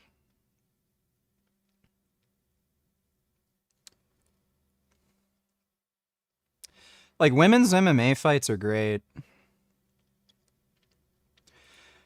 I find that you find more women in the UFC that have like very good textbook technique versus men, because women aren't as like physically strong as men. So if they want to be able to hit hard, they really need better technique, whereas men can kind of muscle their way through things. So you just see a lot of like really, really good technical fighters in women's MMA. Takes his life. All right. Then Trump runs around the country saying, we've got to release the complete Zhang Epstein file. Weili, J.D. okay. Vance says that. Pam Bondi says that. Kash Patel says that. In fact, it's curious that all of the people who were talking about it suddenly get put into key positions in the Department of Justice and the administration. And now they do perform a complete U-turn and they want to sweep the entire thing under the rug. Right. Just as a quick aside, what is the point of the sweetest of sweetheart deals for Jeffrey Epstein when normally these deals are given so that prosecutors can work their way up the ladder so that they can get as close to the big fish as they can? Epstein was the big fish in this scenario. And so what do you get by isn't the whole point to try to get people like him? And so what benefit do you derive as a prosecutor from Alex Acosta's perspective by giving him such a good deal when he's the person that all the ire should be aimed at? Well, it suggests the possibility that there was in fact a bigger fish involved who wanted to put the whole thing to bed as quickly as possible. Because if there were other people that Epstein could be pointing the finger at and looping in as part of turning state's evidence in order to get a better deal for himself, those people would have every interest in keeping Epstein on their good side, right? And so, I mean, what's odd about this is that, you know, like many criminals, Donald Trump kept returning to the scene of this crime. So many of the key actors in this event were put into his administration. So many of the lawyers involved, like Alan Dershowitz, who helped broker the sweetheart deal, later became a lawyer for Donald Trump. And then Trump campaigned on it. And we've seen how he loves to project onto other people his own his own anxieties and insecurities.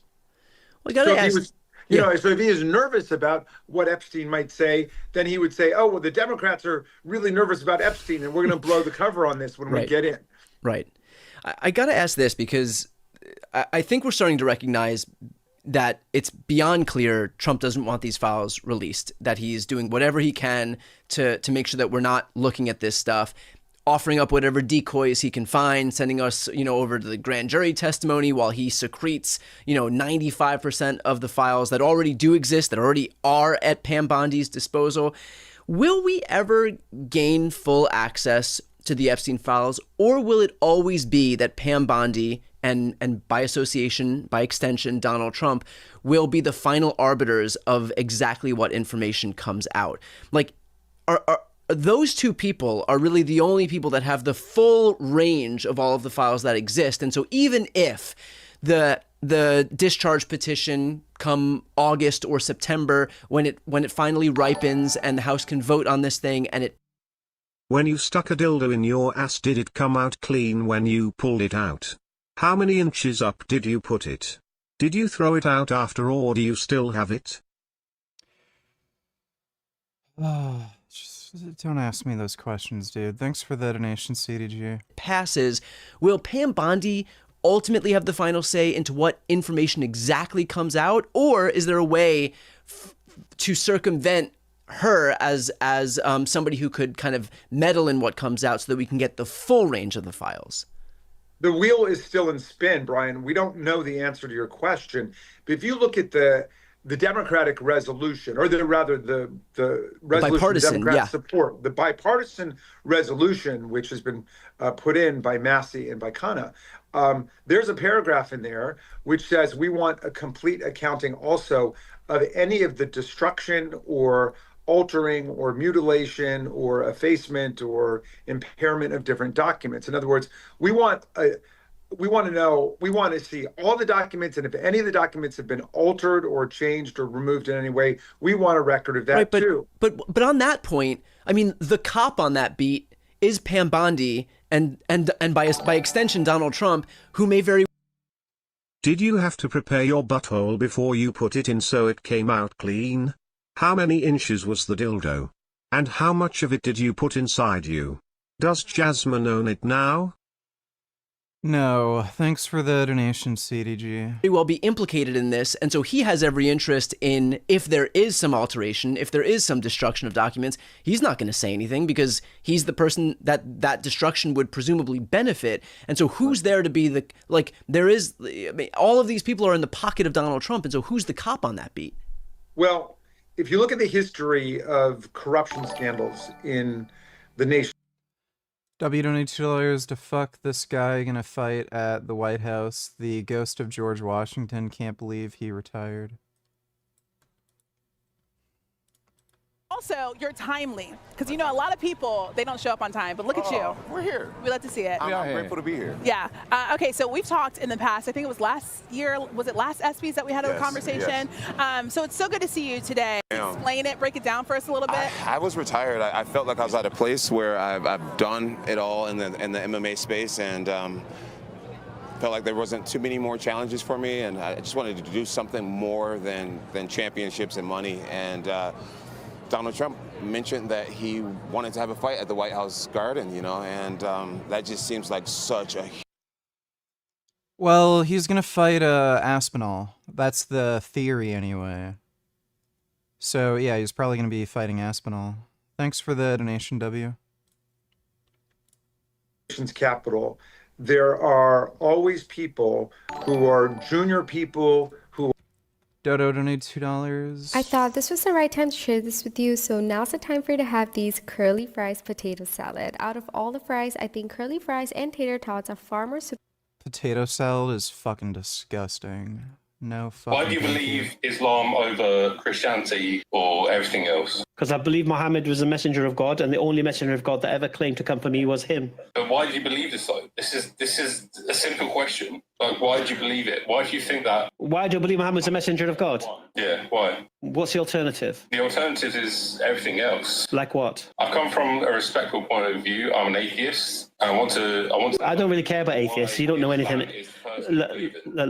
I used to be an atheist. Right? I don't really care about atheists. I think you guys are clueless. I think you have nothing to offer or invite to it or anything. That's why he's too afraid to debate me and can't answer simple questions. You don't know anything. Okay. So for me personally, when I speak to atheists, I don't really speak about religion to them. Yeah, because if you don't get the idea of a creator, forget connecting to that creator, because religion is connection to that creator. Why do you believe? He's dumb as shit, dude.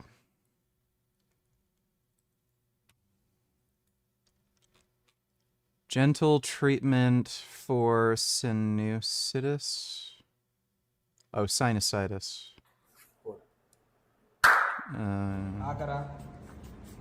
Okay, I don't know why that was.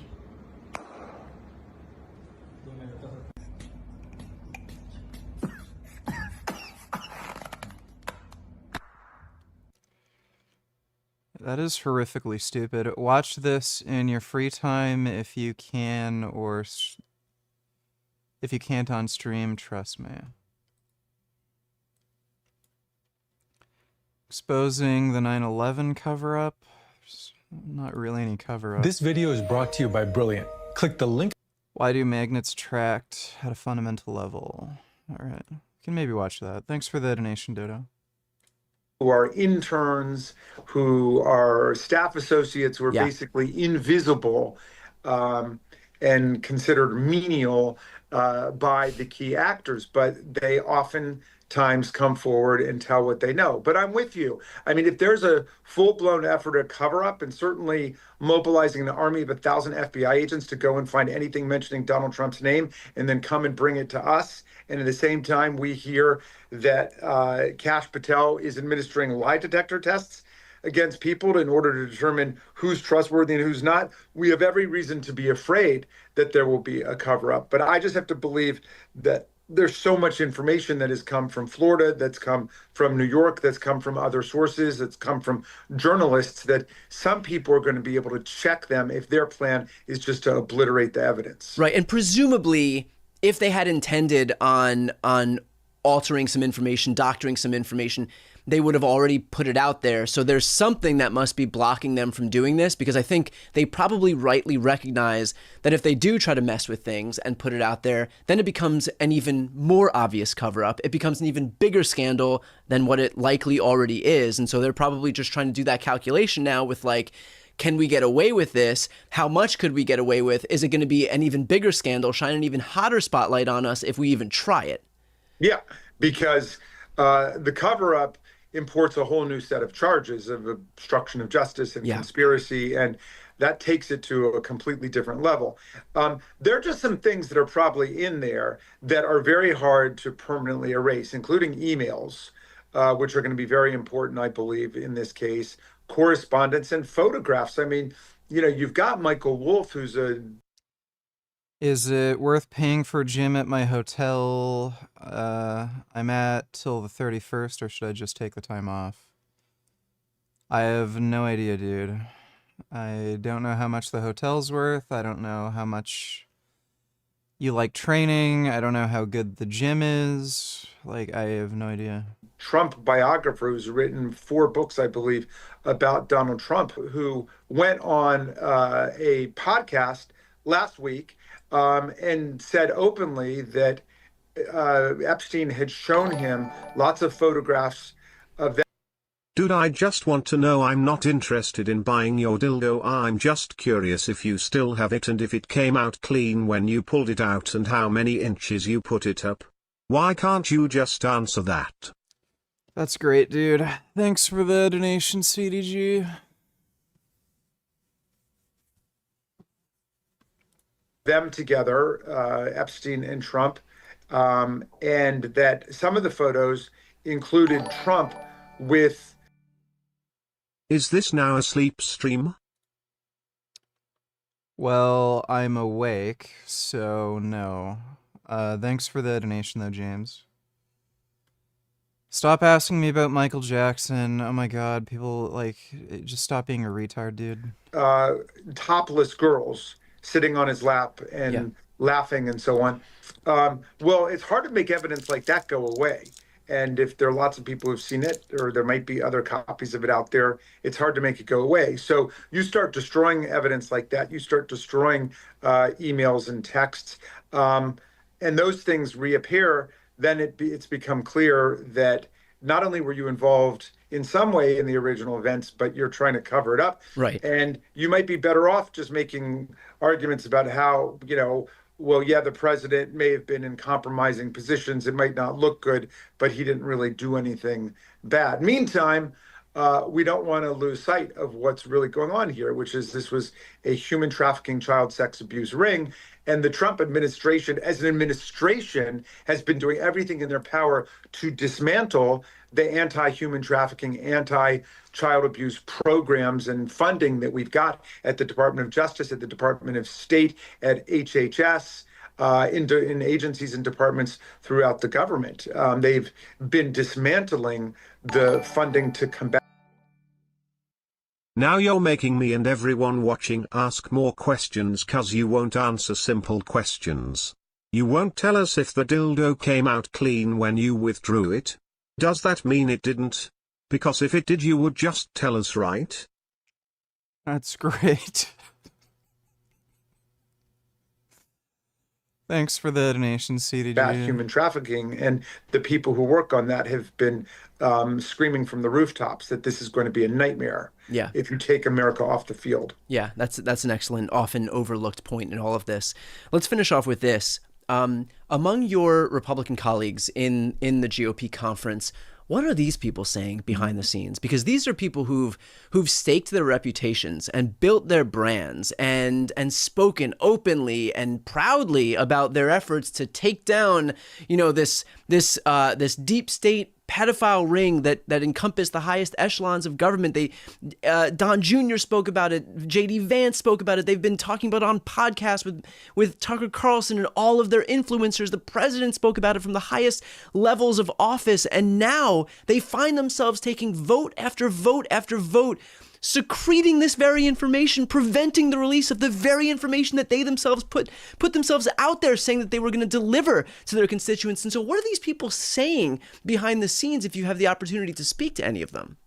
Well, a couple of them have taken the position with me that, look, this doesn't look good, but it was all conspiracy theory. And given that it was conspiracy theory, all they can really do is to just let it all hang out and show that there's nothing there. And if indeed it was all conspiracy theory and there are no names of the rich and powerful involved in this exploitative sex ring, they would let it all hang out. But I think others understand what a dangerous territory Donald Trump has entered here. I'm not buying your OnlyFans to see what you did with that dildo, but why can't you tell me how many inches were inside you if you put it on OnlyFans anyway? I recall you said you bought it for that, so it wasn't Jasmine's. Did you give it to her after? No, I didn't. Thanks for the donation, CDG. Because he brought all of the attention on this, and the spotlight is now on him. And I don't think they know where it's going to go, but they don't think that he's going to, it's within his character to try to really release anything and disclose stuff. He's just going to try to fight it till the end of his presidency. And, he's going to go from talking about, Russia, Russia, Russia, or insurrection, insurrection, insurrection, to just talking about Epstein, Epstein, Epstein. Yeah. I mean, I don't know. Trump is he knows there's something he's trying to hide, clearly. Link in the description to take advantage of a special offer for Arvin Ash viewers. You've seen this 1,000 times.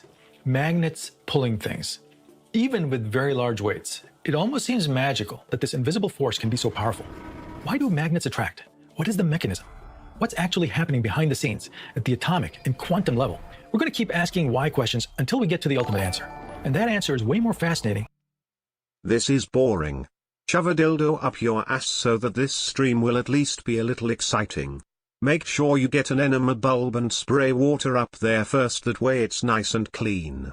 No one wants a dirty, poop-covered dildo VG.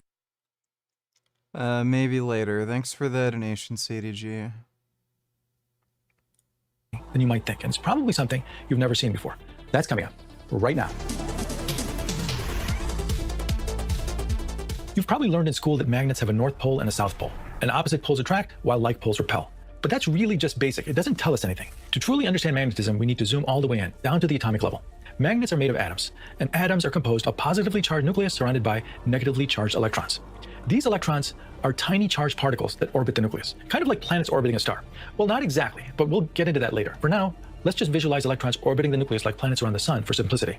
The animation you see here is a decent mathematical approximation. Each electron doesn't just orbit randomly. Electrons have a quantum property called spin.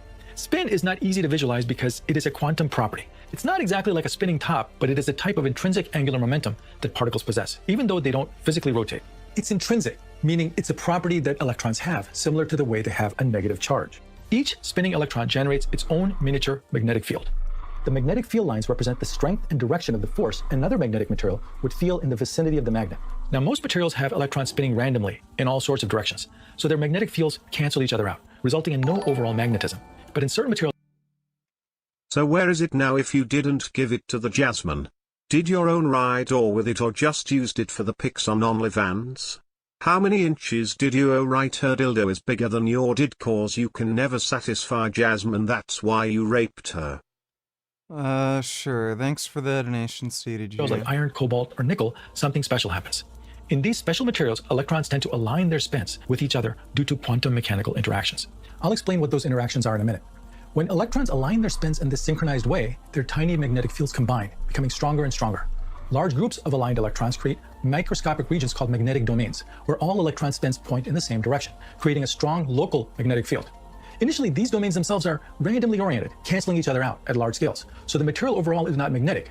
But when you magnetize a piece of iron by exposing it to another magnet or electric current, you force most of these domains to align in the same direction, turning the material now into a magnet. So that's how we create a magnet.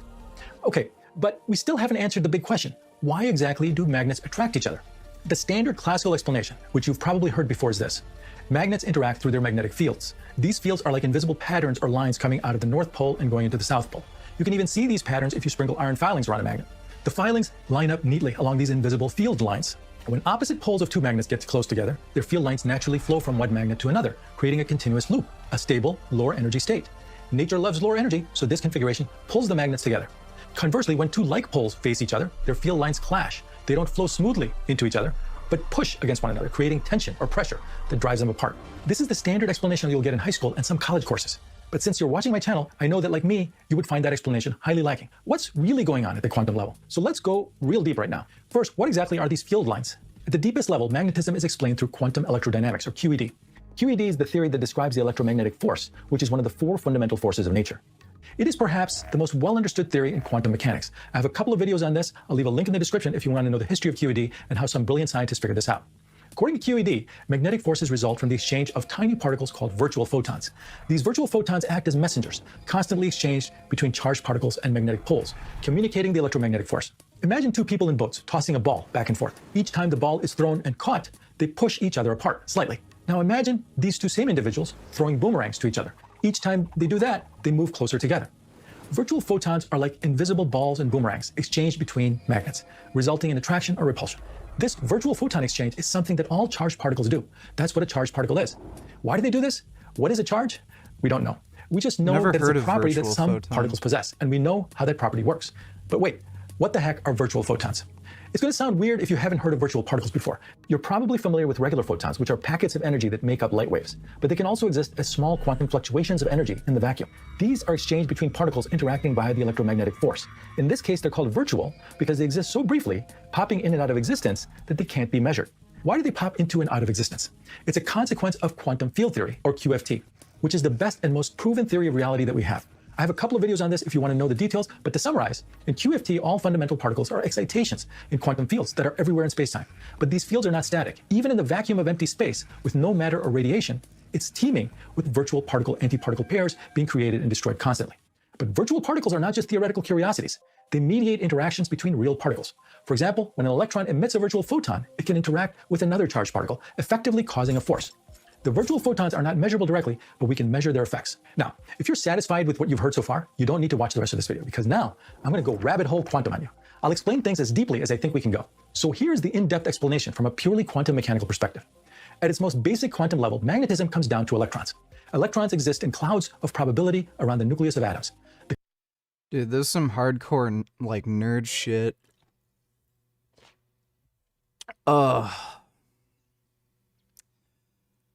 This makes me just ask so many fucking questions, like, fucking quantum field, virtual photons. How the fuck do we even know what a virtual photon is?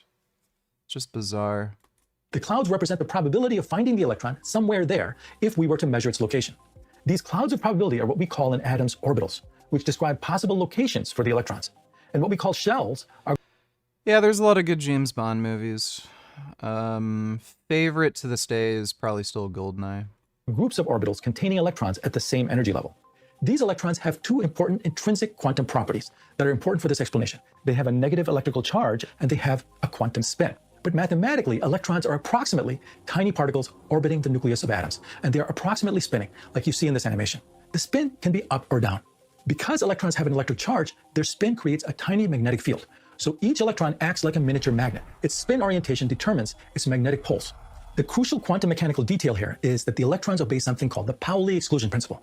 This principle, simplified, says that two identical electrons can't be at the same place at the same time. And this is the key to understanding why materials become magnetic in the first place. But first you might ask, what's the basis of the Pauli exclusion principle? Why can't two identical electrons be at the same place at the same time? This has to do with their wave functions. All fundamental particles are essentially waves, defined by wave functions which can be calculated using the Schrödinger equation.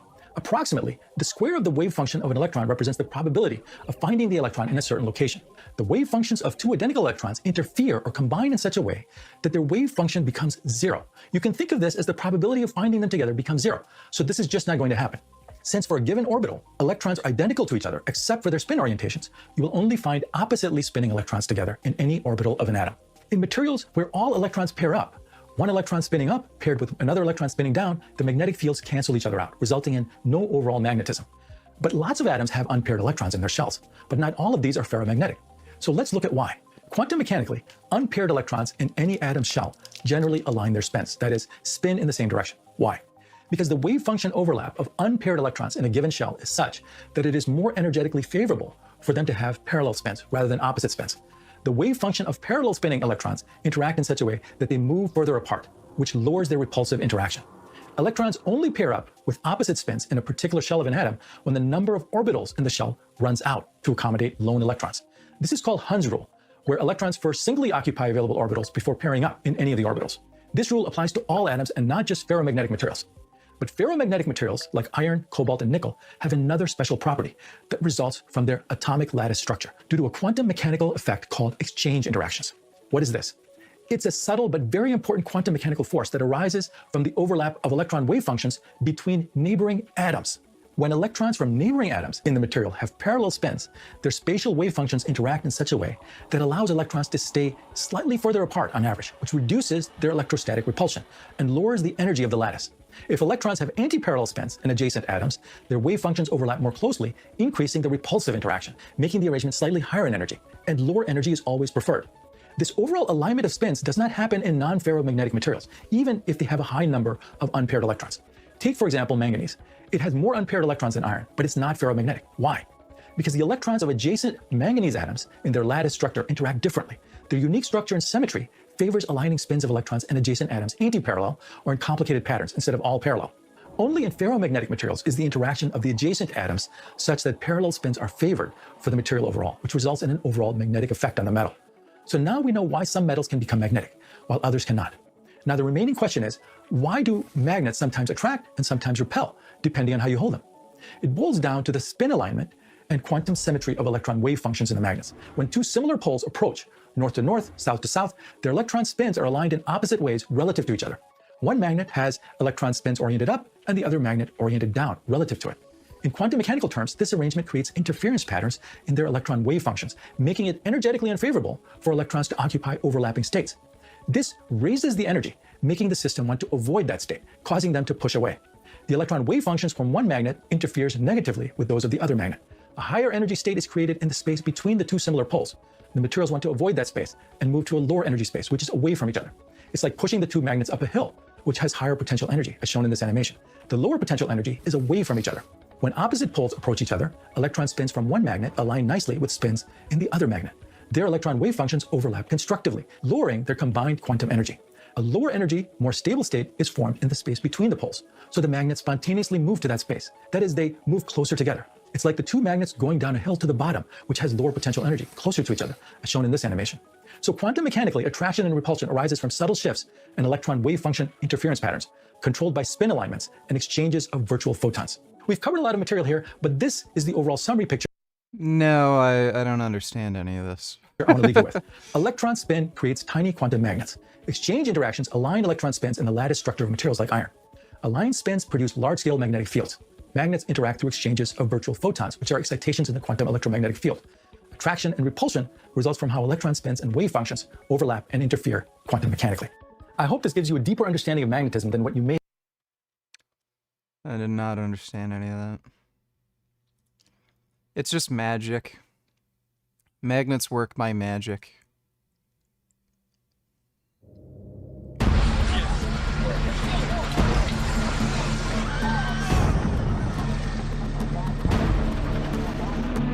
I definitely think Flight 23 was the fifth plane. This is a little suspicious to me. As far as we know, none of the other terrorists use this technique to get access to the cockpit, right?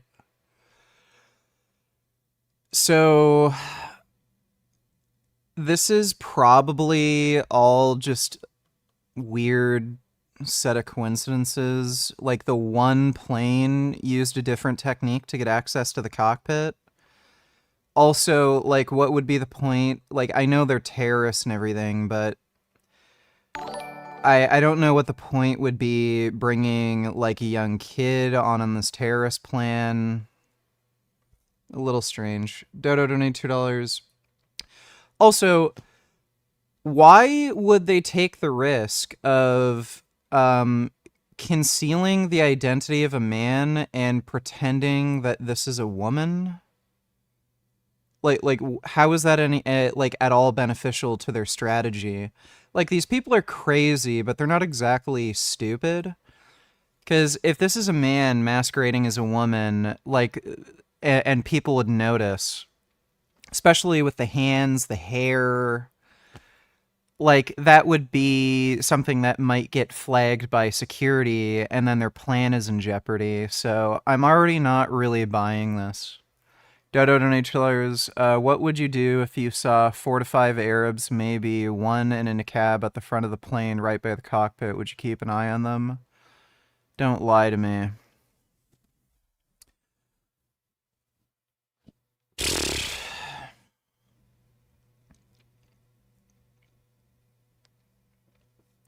I wouldn't be suspicious of anybody, like, being a terrorist or a hijacker. Like, if anybody on the plane were to maybe hijack a plane, I guess I'd suspect them most of all. Thanks for the donation, though, Dodo. Erythritol is safe, and yeah, Dr. Greger's wrong. Catering to bring more food plates. Trying to. Poo-poo donate $2. Let me see. Yeah, this guy is a massive anti-Semite. I fucking hate him. One struggle, one fight, animal liberation. Fuck human rights. Yeah, I have far too many gay and trans friends. That guy's a massive anti-Semite. He hates Jews, and he's literally a fucking Nazi. He wants to kill all fucking Jews on planet Earth. That guy's just a fucking whack job.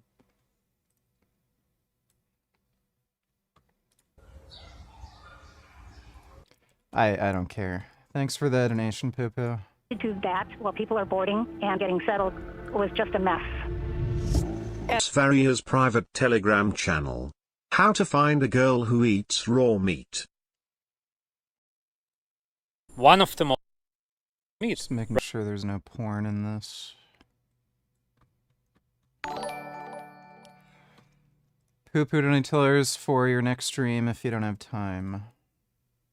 What's up, everybody? Natalie here, and today... Yeah, I don't care. She just said a bunch of stupid fucking nonsense. Gives a shit. She just doesn't like Gary Yourofsky because she's, I wouldn't say she's like an intersectional activist or anything, but she is clearly sympathetic to the idea, and she doesn't like, you know, more masculine, strongly opinionated dudes who are based. It's all there is to it. Thanks for the donation, Poo-Poo. How can anyone watch this footage and still think 9/11 was a hoax? People are dumb, dude. There's a lot of conspiracy-brained idiots. Thanks for the donation, Dodo. One of the most common questions I get on my channel is, how do I find a girl who eats raw meat? What I don't get is, why do you ask me how to find a girl if you're clearly gay? There's no way that a man would ask me this, which means that you're either gay or my channel is full of lesbian women who are looking for women who eat raw meat. I doubt it, which means that it's men asking this question. And if you're a guy who actually wonders how to find a girl who eats raw meat, then you're a fucking faggot bitch. What the fuck is wrong with you?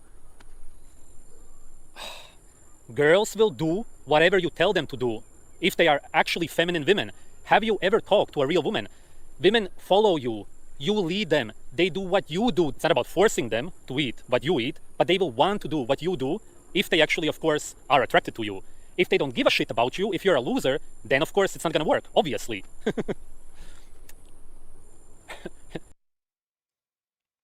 He's actually not wrong.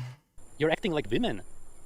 It's as if you want to find somebody who is like-minded and then you will win her over with flowers. No. You will simply eat raw meat in front of her, drink raw eggs, and she will eat the same. Of course, you can get her used to it, that's all fine. I get it. We are dealing with very brainwashed slaves, but what the fuck is wrong with you if you actually look for girls online who already eat raw meat? There's absolutely no need for this. I've met tons of subscribers who met random girls, they married them, and they ate raw meat. They have to. Do you want to have healthy children? Then she has to. There is no way around it. Yes, she can eat some cooked meat. She's not going to be eating any vegetables, no fucking seeds. It's impossible. She can't. And if you actually ever talk to a real woman, then you will know that she doesn't want to make any decisions. Women hate making decisions. They want the man to make all of the decisions. Yes, there's women out there who are By the way, the girl he's currently with, Primal Bell, he's basically holding her hostage. She tried to leave the relationship, but then suddenly, when she was talking about leaving him to other people, no one has heard anything from her in like the last year. So this guy is literally holding his current girlfriend hostage. She's not allowed to message anybody or do anything without his permission. And she already had a child before she met Sverige, and her child is mentally retarded. She forced her mentally retarded child to do the acid attack against his ex-girlfriend, and she had to stand trial. She was actually found to be mentally unfit to stand trial because she's mentally retarded and possibly schizophrenic. So yeah, if you want healthy children, have them eat raw meat, right? Like your current girlfriend who's already had like a fucking mentally insane retarded kid. Going Anders, donate $2, skip to 024. Oh,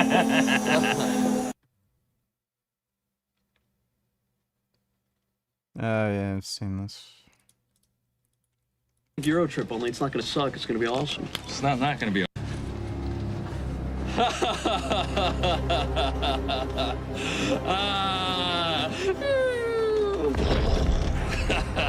Yeah. Thanks for the donation, Going Anders. You've been sitting too long, you're gonna atrophy. Time to pick up a 25 pounds dumbbell and start doing biceps curl.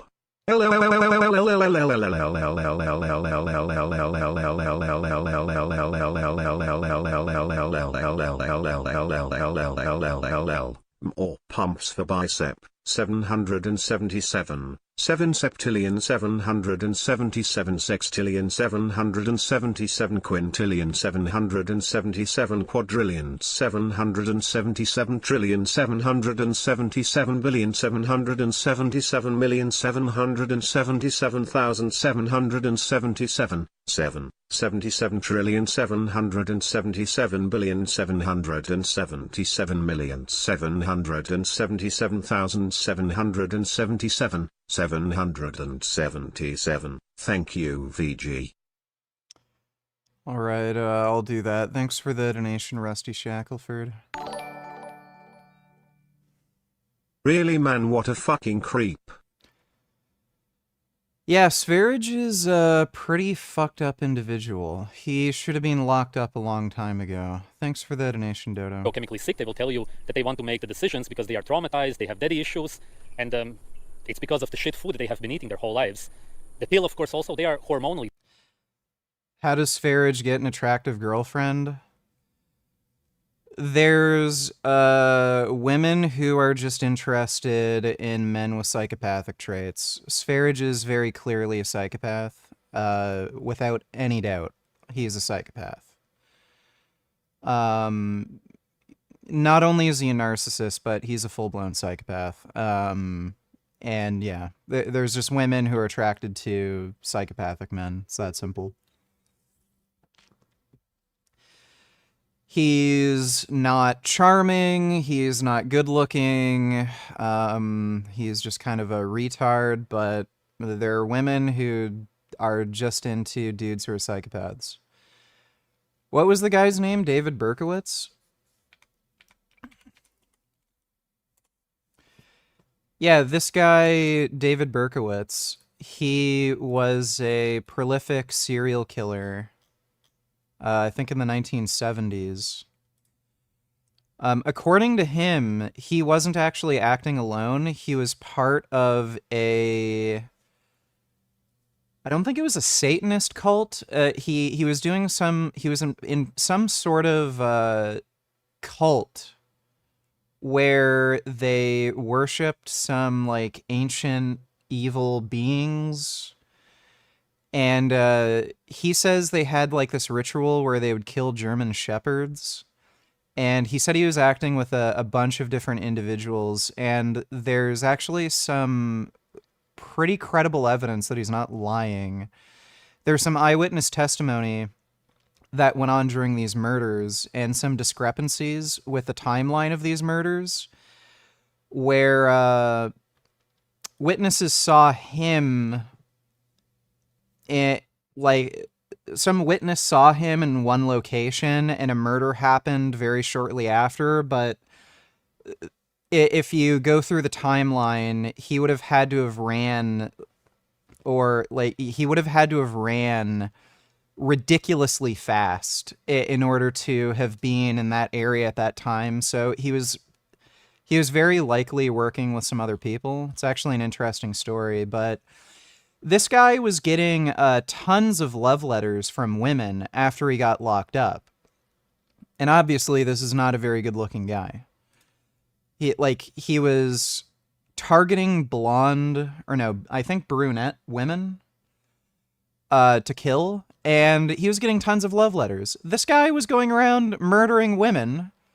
He's fat, short, not good looking, and he was getting love letters in prison from tons of women saying they wanted to date him. There's just like it's just a thing. There's a subset of women who just want to date violent men. Like it's that simple. So that's why Sfarage has gotten like relatively attractive girlfriends here and there. Fucked up, but an actually healthy woman, which is what I mean by a real feminine woman, will never want to make decisions. They feel so happy and content when you make all of the decisions. Did you hear about the psycho who was obsessed with Bjork and she didn't respond to him, so he shot himself on camera? Wasn't that same guy like stalking and threatening her? I don't know if she's had that happen multiple times, but I know there was a guy who was stalking her and he got locked up for it. I didn't hear about anybody shooting himself on camera because of her. But yeah, happens. There's just crazy freaks out there. There's some YouTuber who was really big like a long time ago. This had to have been like 15 years ago or something. She was a singer, and one of her crazy fans ended up killing her. That guy you showed is a 10/10ths caveman. He is sort of caveman-esque, yes. Thanks for the donation, Dodo. Decisions, they love it. They just want you to lead the way, and they just want to look at what you do, and then they learn from you, because you are supposed to know what you are supposed to do in life. But if you don't know what to do in life, then you're basically also a woman. You're just biochemically a fucking woman. And that's why that kind of a relationship cannot even work out. Here's your fucking problem. You are not a man. You are biochemically a female who is looking for a girl who eats raw meat. You are the lesbian woman. You probably think that I'm joking, but I'm not. I'm dead serious. That's why you can't find anybody. It's you, the girl, looking for a girl. Oh. But I want to find a girl who has the same interests as me, and one of them is to eat raw meat. No. It doesn't fucking matter. Do whatever you want to do, and if she doesn't respect you, then it's not worth it anyway. And if she does, then she will eat what you want her to eat, because you know what's best naturally. She doesn't get it. That's why women fall for veganism, vegetarianism so easily. They are controlled by their emotions, even more so today because of how hormonally sick they are. It's the man that needs to get her out of it. Whatever fucking shit diet she is following. Like, again, he's not actually wrong about this, and you can, it wouldn't surprise me if some of these chicks who are ex-vegans, you know, like raw alignment, there's more to the story than they're letting on. Because especially with raw alignment, that was a really weird set of circumstances. Her entire business was set up around veganism. She was making really good fucking money. Like, really good money. She had those, like, health and wellness retreats where she was making at least $50K over the course of 2 weeks. Like, she very well may have been, you know, at least close to being a millionaire. And then out of nowhere, she just started eating meat. And her reasoning for it was really bizarre. She said she was living in a house with mold. And she had some infection or something. And then rather than, I don't know, taking antibiotics or whatever the fuck, she... Like, the excuse didn't make any sense, and there doesn't seem to be any sort of rational reason for why she'd do this, considering, you know, she was eating a plant-based diet for so long, and her whole business was tied to veganism. Like, I know these people are stupid and don't think rationally, but you'd expect people to act on some sort of self-interest. It wouldn't surprise me if some of these women were just dating a dude who ate meat. And they just didn't want to disclose that. But I know for a fact Erin Janis, not only does she have mental health issues, she probably... I think she's being diagnosed with bipolar disorder. She might actually be schizophrenic. But she was dating a dude who was a meat eater, and I think the guy's a surgeon, like a medical doctor. And he was trying to convince her to eat meat, and then sure enough, she quit veganism. I've known like I've heard a number of different like anecdotal examples of that sort of thing happening. Who else? There's some other chick that happened to that I know personally. I know Will Tennyson. I think his ex-girlfriend was vegetarian and he convinced her to start eating meat. So, yeah, women kind of just follow whoever the fuck they're dating generally. So, like, Sverige isn't wrong. If women like and respect you, they're basically just gonna do what you do.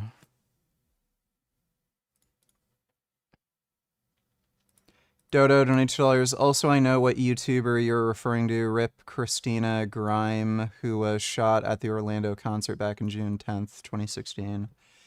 Yeah, her. Yeah, that's why you gotta stay strapped. You never know. Thanks for the donation, Dodo. How can you want to find somebody who has the same interests as you? Do you also want her to play video games? Collect the Pokemon figures or something? I don't know what the fuck these losers do today. I'm trying to think of something, but I'm just so removed from that. I don't even know what the fuck is going on today with these fucking faggots. It's just such nonsense. She will never respect you. She will never do what you want her to do. It's impossible if you're like that. What you need to do is start hunting or killing your own animals from a farm. At the very least, buy good quality organs or any kind of meat at a butcher and start eating it in front of her. Are you afraid of what she will think about you? Are you nervous if somebody may see that you're eating raw meat? If I was there with you, I would slap you like a bitch because that's what you are. Oh, that hurts so much. Why did you do that? Because you're an embarrassment to men. I would force feed you raw liver until you fucking wake up. She doesn't respect you. She doesn't care about her own health. She's probably infertile, and if she isn't, then she doesn't care about having children with you, or at the very least, about the health of the children. She doesn't even care about you because you have to spend time with this biochemically sick woman. She just has to eat raw meat. There isn't even an option. Why is this a question? She has to, that's it. No whys, no buts, nothing. Just eat raw meat, right there. That's your food. Every girl on this earth is naturally supposed to eat raw meat, just like every man is supposed to eat raw meat. If she's not into you, if she doesn't respect you, then forget about her. It's already over, it's done. Kick her out of the house, leave her, whatever you want to do. How do you find a girl who eats raw meat? It's every girl on this earth. Go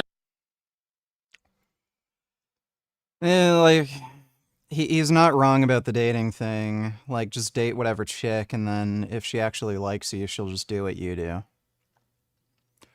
He is a retard, though. Like, obviously.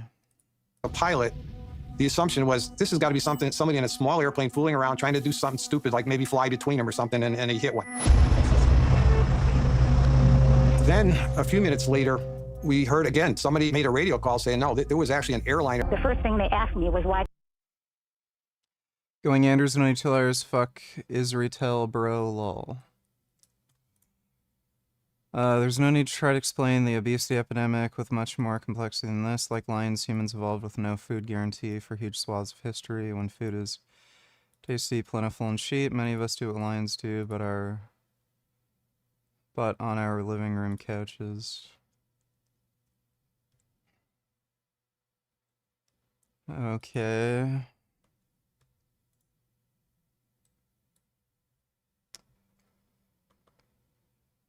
Like, that's not even really true, by the way. The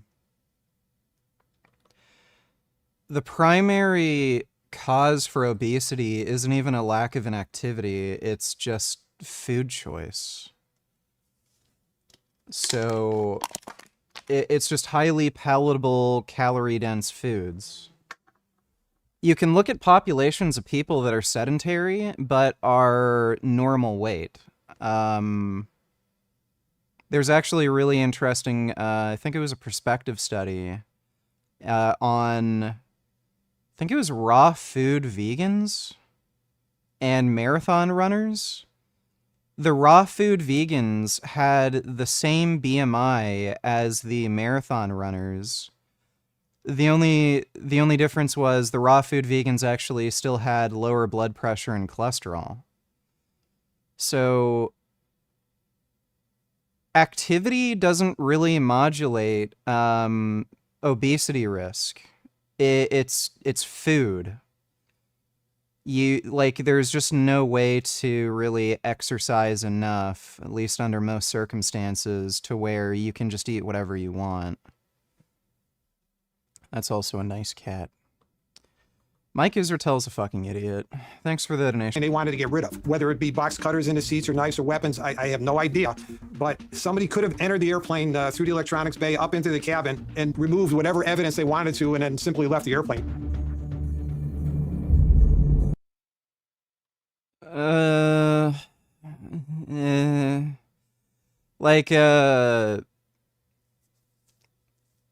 If these, I don't know, Arab individuals had weapons like box cutters or something they're planning to use to take over the plane, you would kind of suspect them to just have them in their pockets or in their, luggage or something. It's kind of weird that they'd put it under their seat and then do some ninja shit where they sneak back on the airplane through the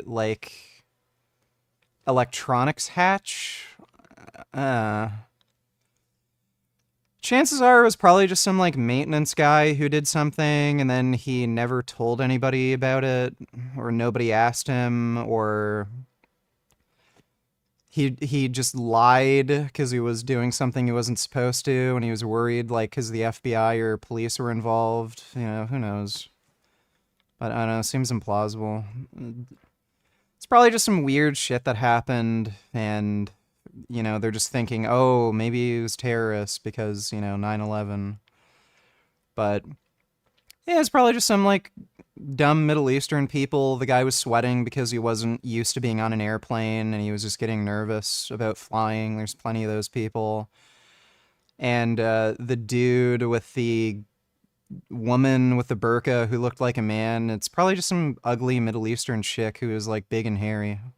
I've seen plenty of those. Information can't be released. If they were. Well, maybe they're worried, somebody's gonna find them and kill them if their names are released? It's fucking 9/11. Why would you want to implicate innocent people into a 9/11 terror attack?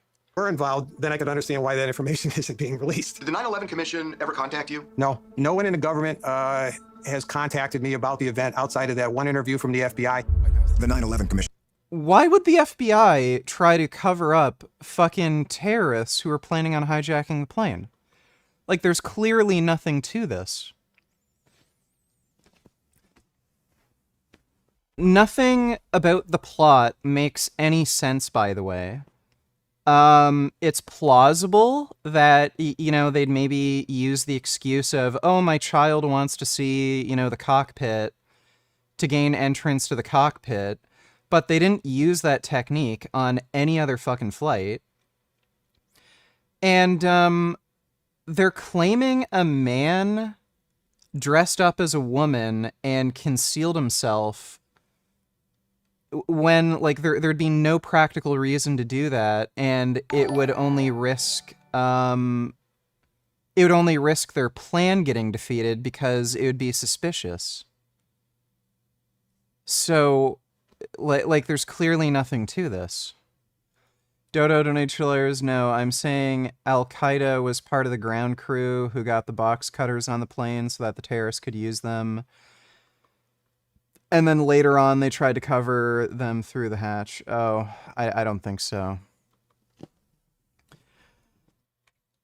Airplane security was pretty lax at the time, and again, the other flights, they didn't have any issue smuggling some sort of weapons on board.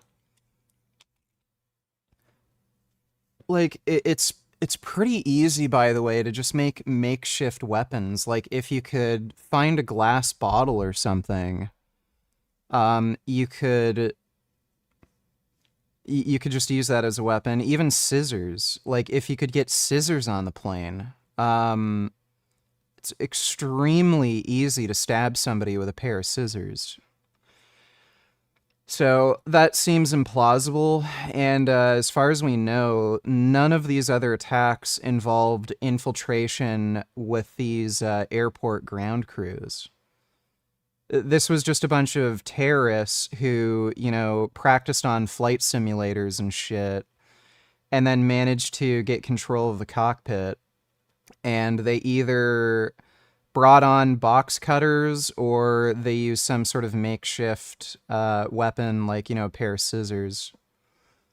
So that seems especially the involvements of the Iranian. And most of those things were identified in the report itself as things that... This guy seems like a complete fucktard. Thanks for spreading the vegan message. Well, no problem. Thanks for the donation, Happy Human. Appreciate that. Yeah, this guy seems like a complete fucktard. What does he mean, investigation of the Saudis? The Saudi government had nothing to do with this. Osama bin Laden, yeah, he was part of the Saudi royal family, but they had nothing to do with it. They just had one crazy, retarded fucking son. Commerce doctors.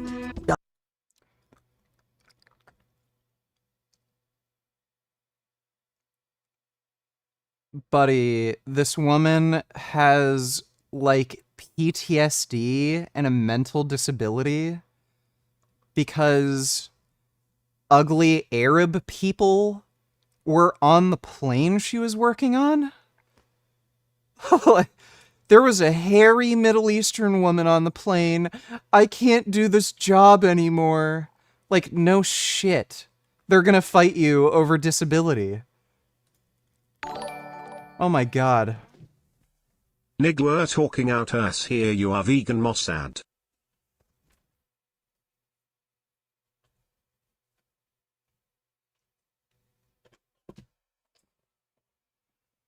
I'm not a Mossad agent, but if they want to pay me to be one, I wouldn't mind. Thanks for the donation, dumbass. You know what? If you live in an area with a lot of Muslims and some of their mosques have that stupid morning prayer thing, you know, the stupid siren wail.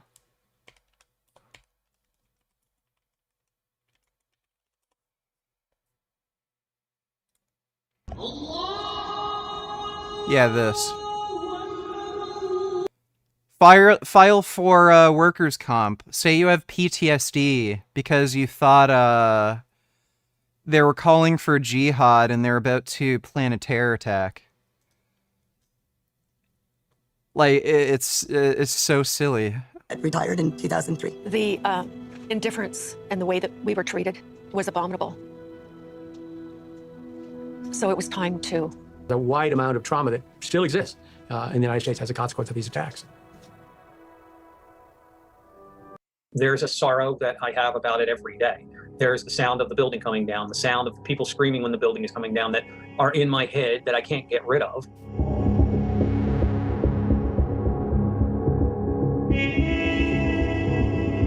At that time, I was in a senior role at CNA Insurance in downtown Chicago, and I lived in Aurora, Illinois. Virtually every insurance company in the country, maybe in the world, had offices there at the Trade Center. In August, I got asked to go to a meeting on this particular day, and there were 54 of us that were in that meeting, the host included. Only 7 out of the group of 54 survived that day in that meeting. The meeting was supposed to start at 8:30. No insurance meetings ever start on time. This one didn't start on time, and at about 8:46, we noticed the lights were flickering. We were in an internal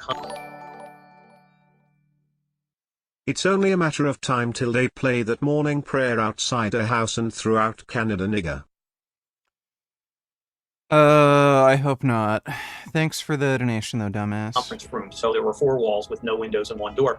So we didn't see anything. We didn't feel anything. We didn't hear anything. We just saw this flicker of lights. One of the guys from the company that we were visiting came into the room, told us that we had to evacuate. And he took us over to the nearest fire stairwell at 105 and told us, yeah, you're going to walk down 105 flights of steps. But a bunch of happy campers, woo! And everybody did pretty much had the same reaction.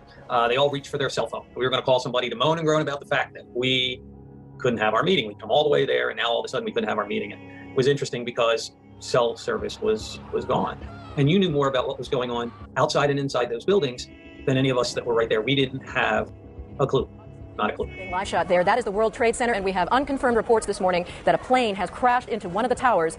And because we were at 105, which at that time was the highest occupied level of the building, you're the last coming down. There's nobody behind you. There's no mad rush of people pushing behind you to go. There's nobody running. You can't run down steps that go back and forth like this, switchback steps that go back and forth.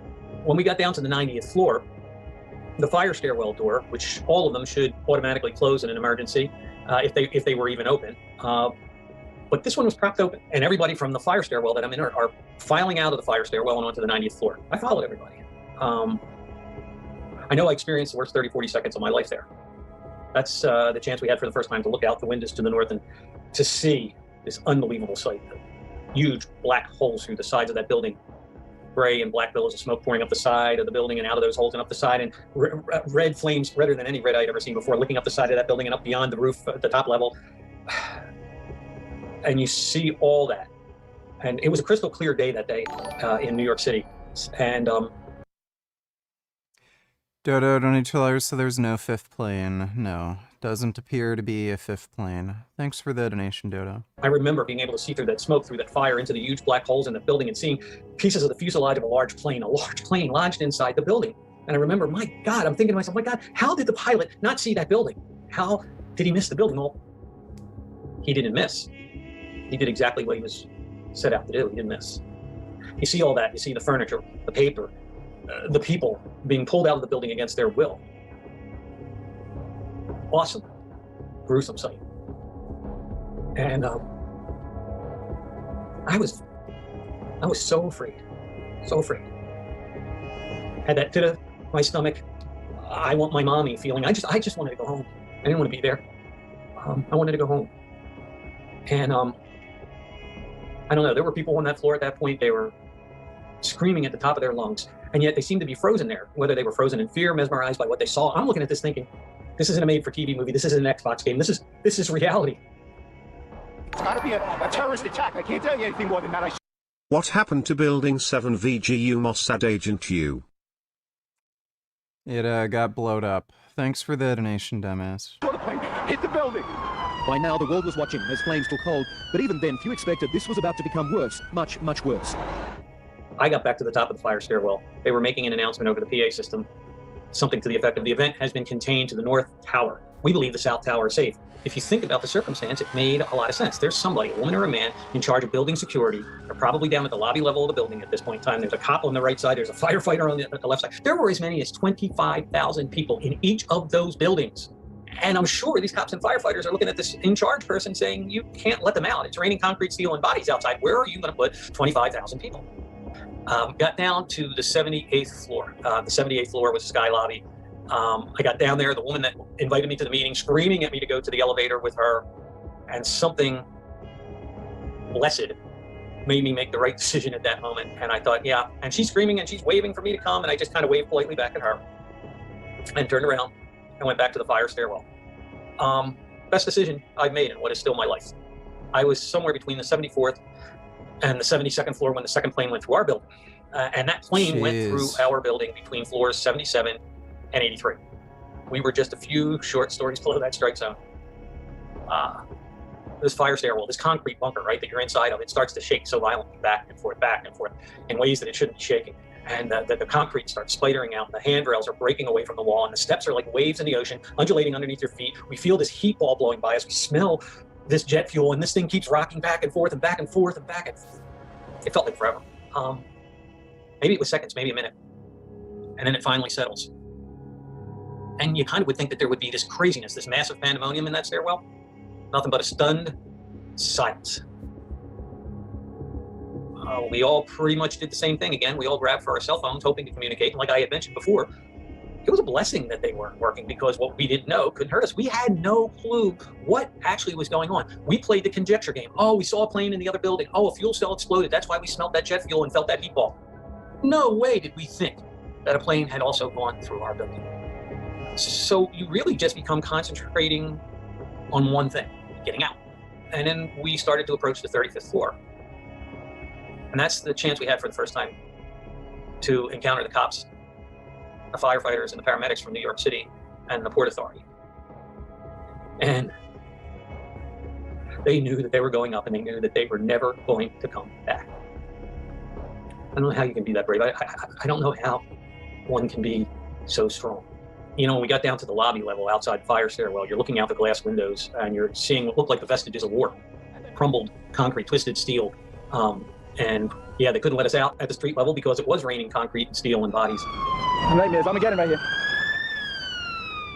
So they took us down into the concourse, the underground level of the World Trade Center complex. That's the chance we had for the first time to see people in real need, missing limbs, gaping wounds. And you're in this rat maze of a concourse with all these corridors, every fast food restaurant known to mankind, every retailer known to mankind down there. And you just have no clue. And this one kid in the front of our little group said, hey, we want to get to the northeastern end of this complex because it's the furthest away from the buildings. The internal GPS said, yep, he's right. He's right. He's absolutely right. I'm following him. We get out of the building, they're bobcat bulldozing back everything. It's gruesome. And every uniform is screaming at you, run, run, run, don't stop, don't stop. And we took off, and we were only 8 blocks away from the building, about 8 blocks north, 8 minutes. They're short blocks in that southern section of Manhattan. And came across a commercial laundry. The doors were thrown wide open. WINS, the all-news radio station, blaring out that this was an on-purpose terrorist attack. Our jaws just dropped to the ground. This doesn't happen in the States. This doesn't happen here. But I mentioned earlier that there are things that you keep forever. And this was one of those moments because first you hear the crumbling concrete, the twisting steel of what once was the South Tower, the building that we had been in just 8-9 minutes earlier, coming to the ground. Oh my God, we gotta go. And even more hauntingly, the sound of hundreds, thousands, maybe tens of thousands of people on the streets in New York all screaming the same blood-curdling scream all at the same time. And it's the first thing I hear in the morning, it's the last thing I hear at night every day. Doesn't go away. Doesn't go away. Made the 16-hour trip back to Aurora, Illinois, which was a suburb of Chicago that I lived in at the time. When I was 10, 15 minutes away from home, called my wife for the 50th time and said, hey, I'm almost there. 10, 15 minutes away, she said, okay. And I said, there was a hesitancy. What's going on? And she said, well, they decided to have a special mass at church. And I said, you know what? Before she even finished the sentence, I said, you know what? It's a good day to go to church. The pew where we always sit, we're Roman Catholics, we sit in the same pew all the time, right? And there's my wife and a couple of my kids and my friends. And to see this quiet woman jump over the back of the pew, run to the back of the church, give me the greatest hug and a kiss a guy could ever want. That was the moment I knew I was home. That's pretty crazy. He got fucking lucky, dude. I don't know how people get survivor's guilt. If I was like one of the few people who survived something like that, I'd feel like fucking amazing. Life is mysteriously asymmetric, only using molecules on one side of what should be the equivalent mirrored pairs. The universe has a similar mirror asymmetry, and it may be that our very DNA inherited its twist from the underlying handedness of reality. Hey everyone, a couple of quick announcements before we get started. We're running our next algorithm experiment for the next couple of episodes. Our algorithm has shied away from sharing our episodes with the full Spacetime community again. Sneed.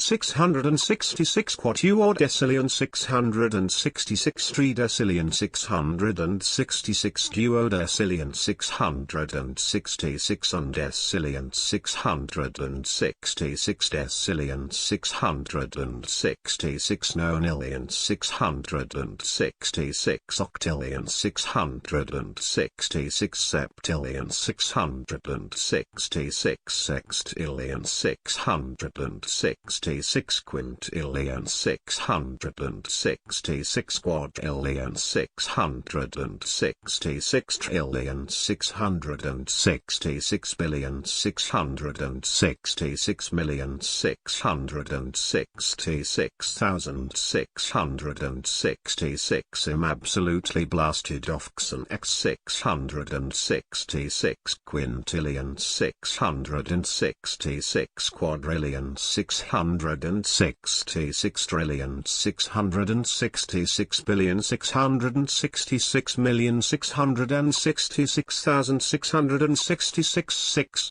6 6 6 6 6 Richard Bergsneed has slayed 666 tridecillion 666 duodecillion 666 undecillion 666 decillion 666 nonillion 666 octillion 666 septillion 666 sextillion 666 quintillion 666 quadrillion 666 trillion 666 billion 666 million 666,666 hose.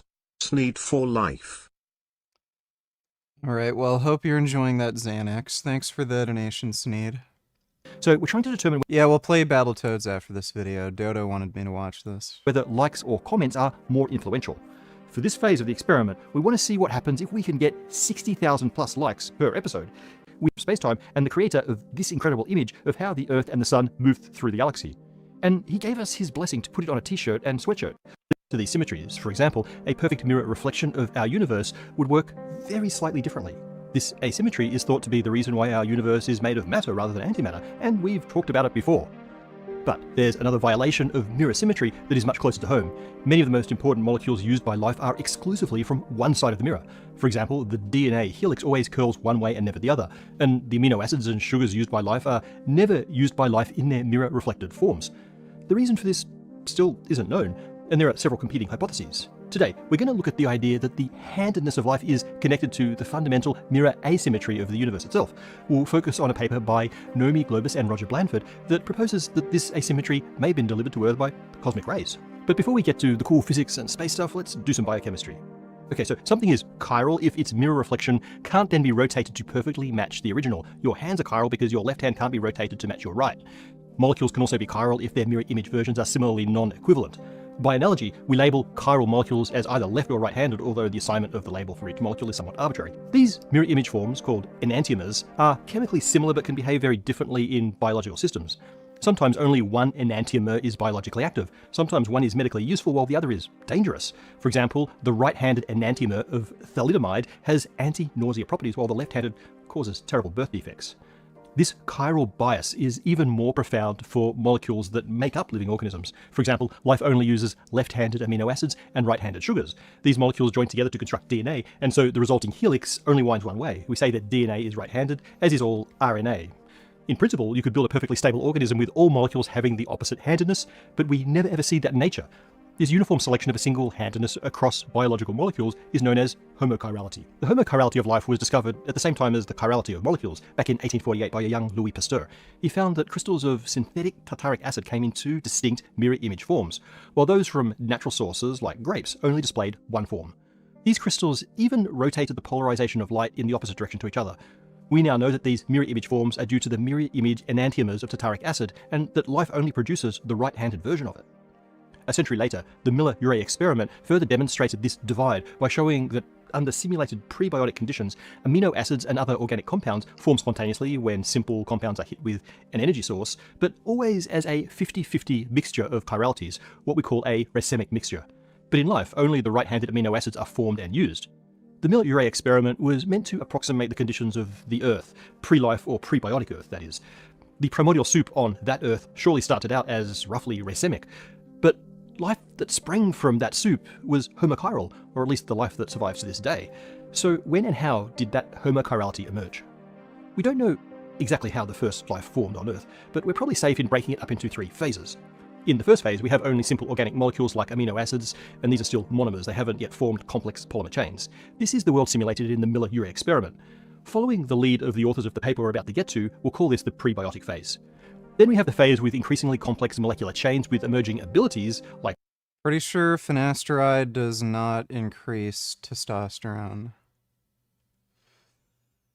I don't see how it would. I haven't considered taking it yet. Which is better to track progress relating to weight gain loss, taking the weekly average or the weekly median weight? Greg Doucette recommends calculating the median weight.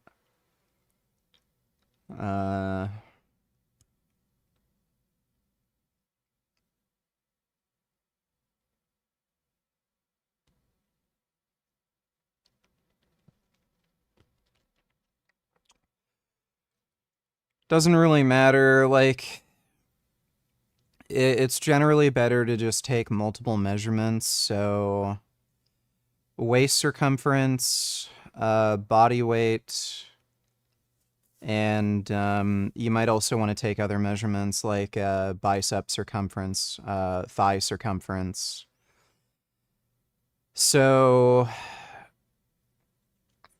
you can do whatever the fuck you want. Median, you know, each week, or average weekly, like, it doesn't really matter. Just as long, like, I would just recommend taking multiple different measurements. Like autocatalyzation and self-replication, RNA is the prime candidate for the molecule driving this phase. Technically, this is also prebiotic, but again, following the researcher's lead, we'll call it transbiotic, the transition between prebiotic and the upcoming biotic phase, which is everything after the development. Nice try. Of the first very simple... We'll play Battletoads soon. ...single-celled organism, the first true life form. At some point during these development phases, the stuff of life became homochiral. Perhaps, for example, the primordial soup ended up with a significant excess of one chirality of amino acid, or maybe homochirality emerged in the transbiotic stage with one winding of RNA winning out over the other, or did pre-life of... Okay, whatever. I don't even know what the fuck any of this shit is.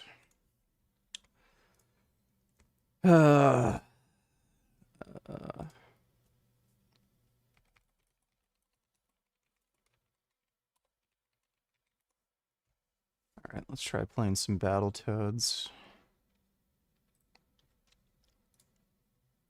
What was that?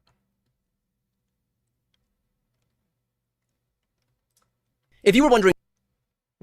Probably look into that later.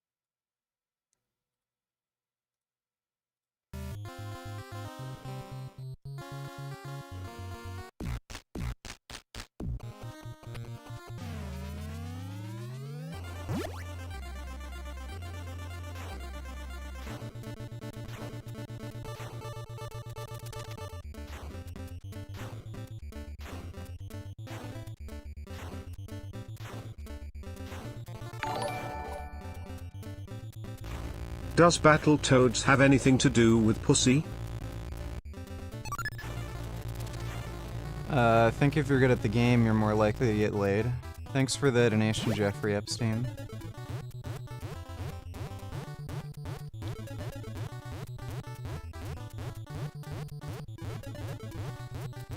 Oh, come on. I swear I missed it. I think the hitbox is a little large.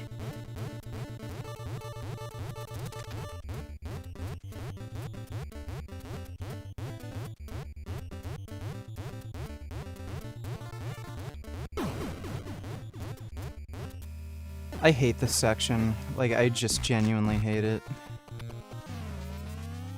Fuck me.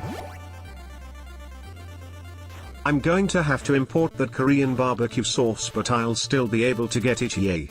U-oo-ah-ah. U-oo-ah-ah. U-oo-ah-ah. $7,777,777,777,777. I mean, you probably don't have to bother importing it. You could just find another brand. But thanks for the donation, dude. I think Korean barbecue sauce is like the best. Damn it! The best barbecue sauce. It's got god tier flavor. Especially if you like garlic.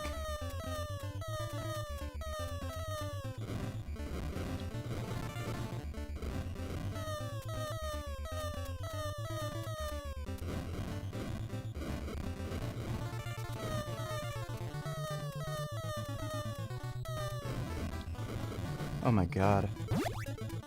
Jeez. Okay, this is where it gets stupid. Ah! It's so dumb! Like, you literally just have to memorize the... That's... It's so fucked.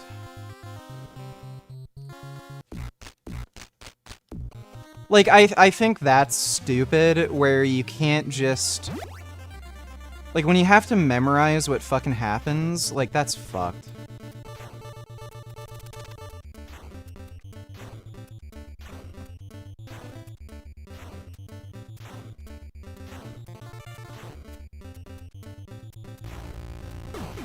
I can't believe I fucked that up.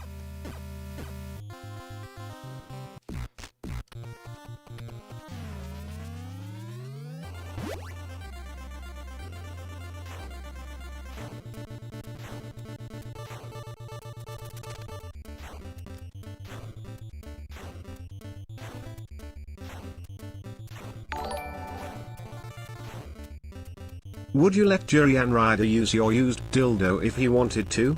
How much would he have to pay? Not that I think he'd want to, but you'd probably want to use Jurian Ryder's dildo if he had one because you're a submissive gay. Jurian Ryder bred Jasmine. Thoughts?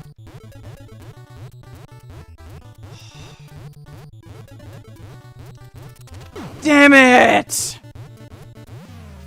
Great.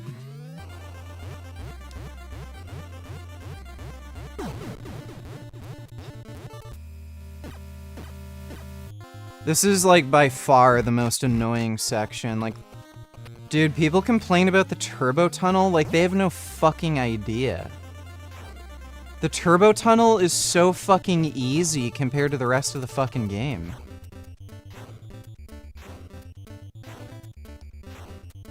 This is just fucked.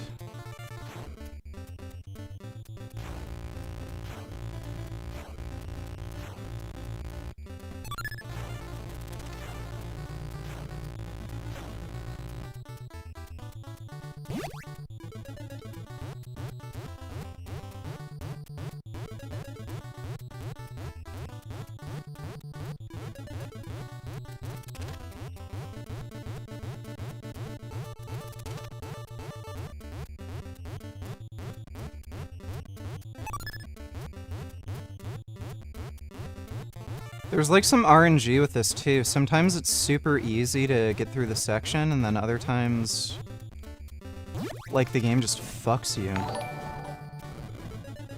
Oh! Jurian Ryder or Mom Donnie for US President? No cop out. Oh, fucking motherfucker.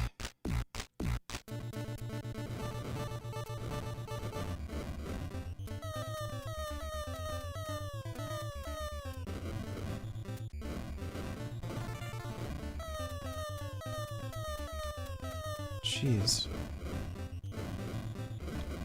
Oh my god.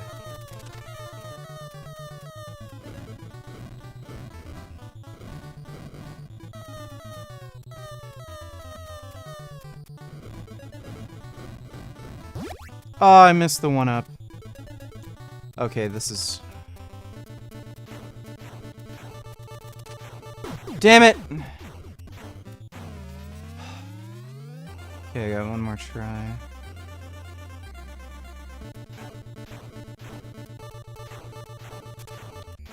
Oh! Fucking bullshit.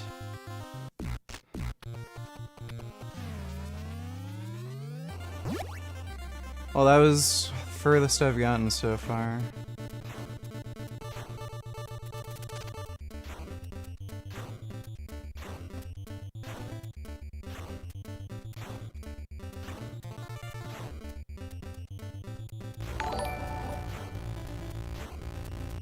DurianRider.com, DurianRider.com, DurianRider.com, DurianRider.com, DurianRider.com, DurianRider.com, DurianRider.com, DurianRider.com,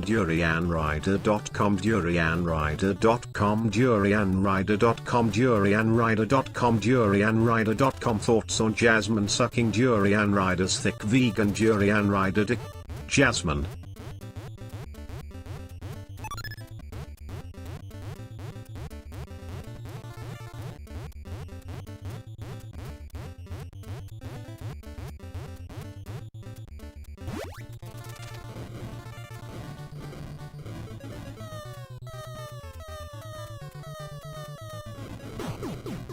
I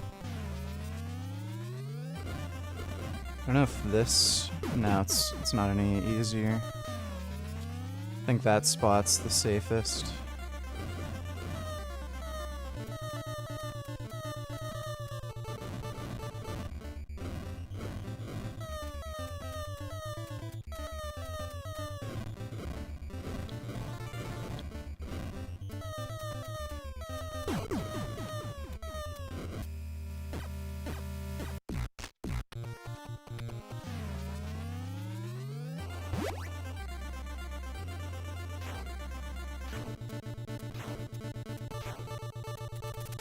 The people who, like, decided to make the game this way are just, like, sick. Like, this is actually abusive.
Shit!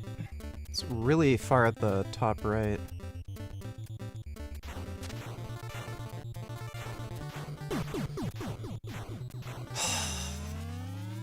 Middle, up, down?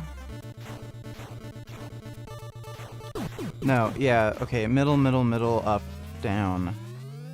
Middle, up, down. Middle, up, down.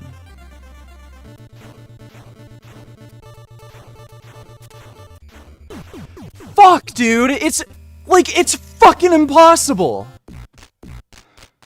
Dodo donates $2. Is this part of the game after the snake level or when? Yeah, it's after the snake level. Thanks for the donation, Dodo.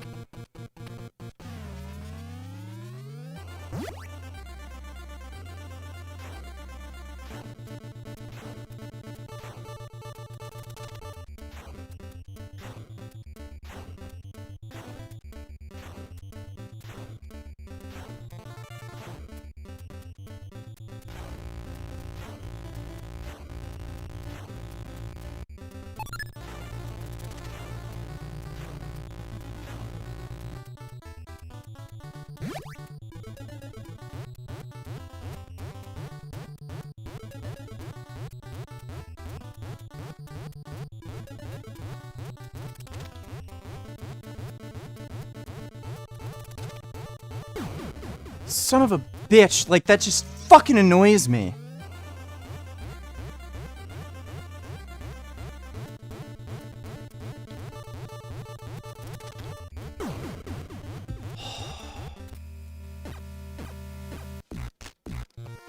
Like, I need drugs to be able to handle this. Like, I'm gonna get addicted to fucking fentanyl playing this game.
Damn it. You know what? I should make a save state just for this stupid fucking part. I'll put it there. So dumb.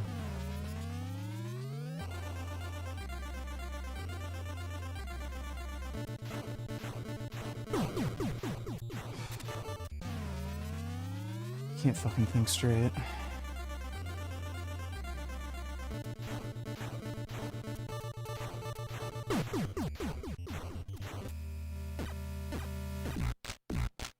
This part is stupid, dude. It's...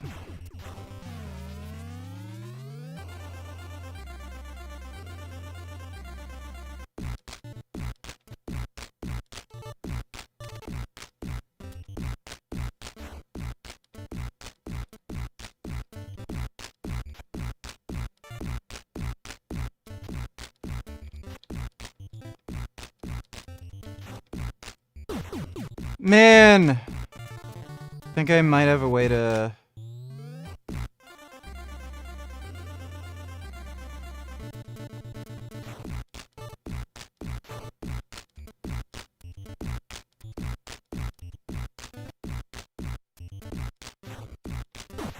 No.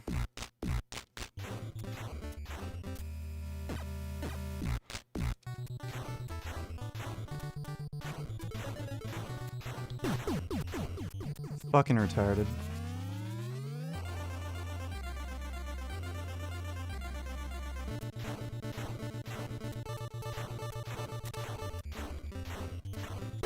Fuck, I almost did it.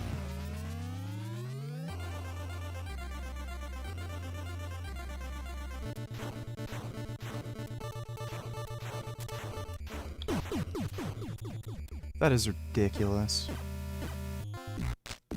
Absolutely fucking ridiculous. Fuck!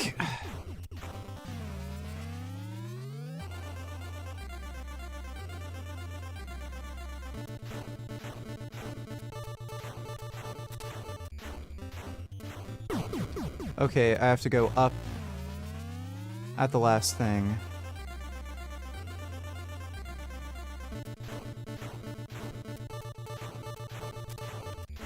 Ah, damn it. I'm gonna have to repeat this until my brain just remembers to do shit. Oh my god!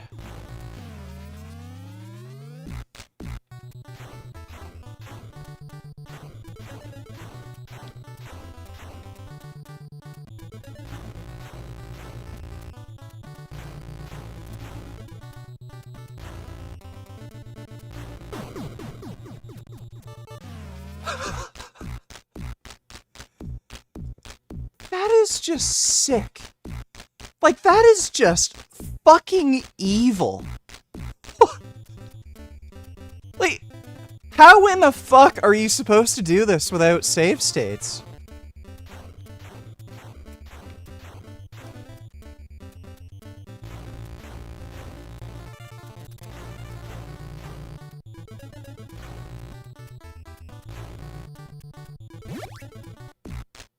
That is crazy. Like, absolutely fucking absurd.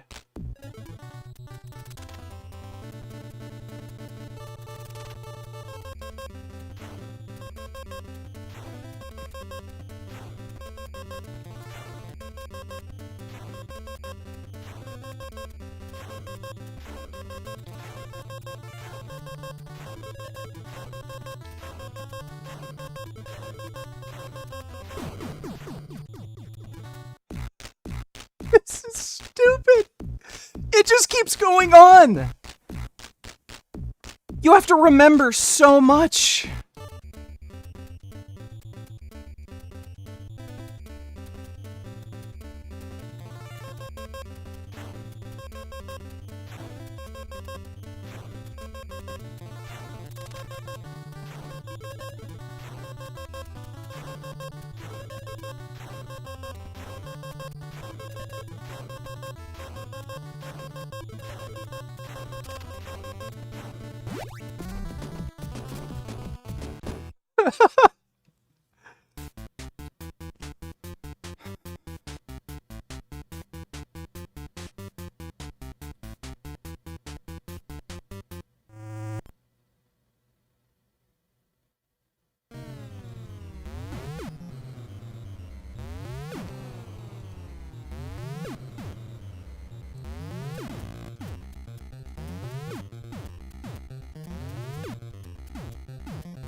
This game is absurdly difficult.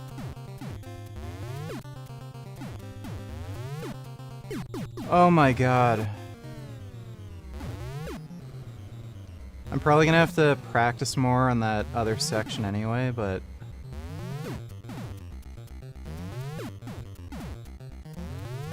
Dude, it's...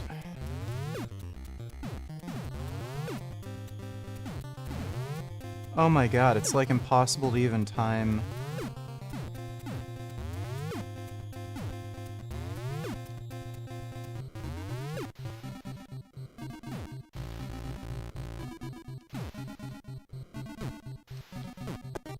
Oh my god.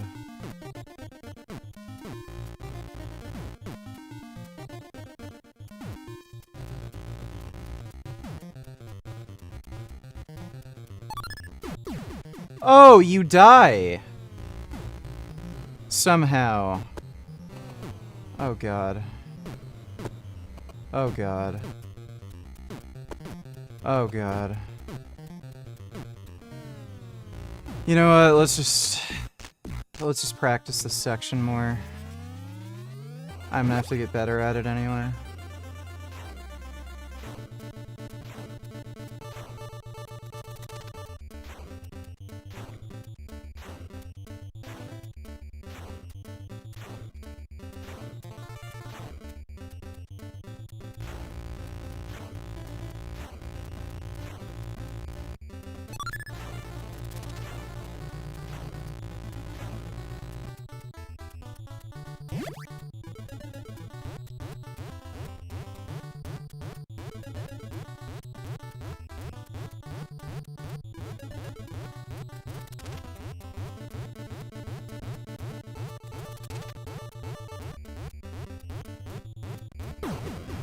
What in the fuck?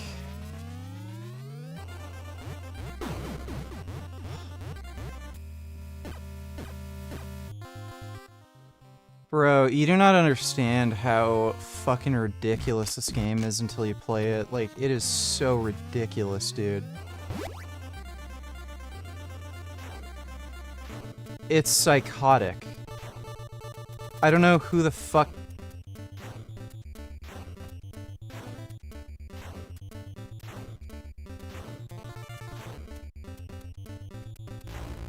Like, you have to be an asshole to make a game like this.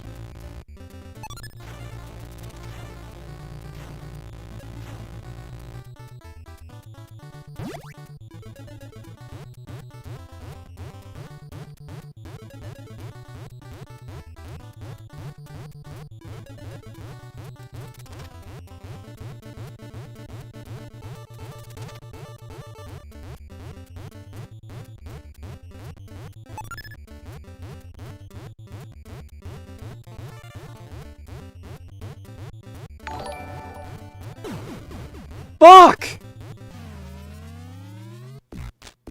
Dodo, donate $2 quick mint break. I'm not defending Putin, who is great. I'm not defending Putin, who I think has done a great job for Russia. Much better job than any German leader, that's for sure. Your country is going down, Russia's going up. You should be mad at your own leaders. You're mad at Putin instead. Well, but makes me laugh. Putin is a war criminal. I'm not...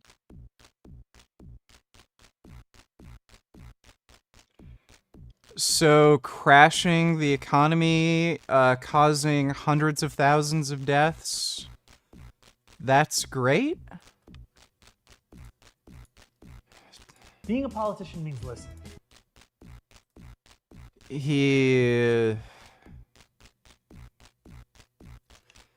Like, if it's not the case that he's just getting paid by Russian oligarchs, like, Tucker's truly a crazy person.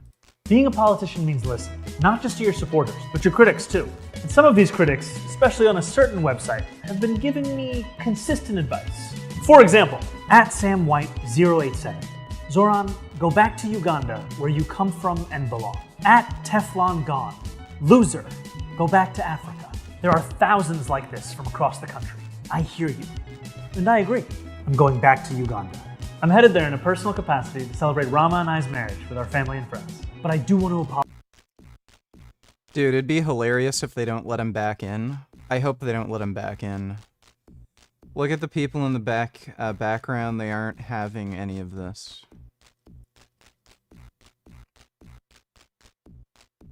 I hate this guy.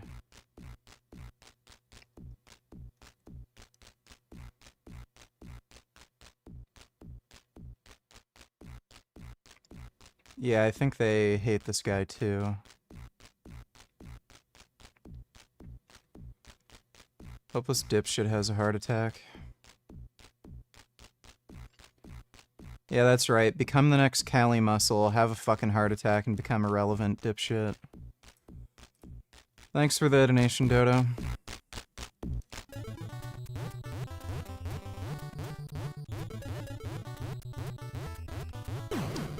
I can't think anymore.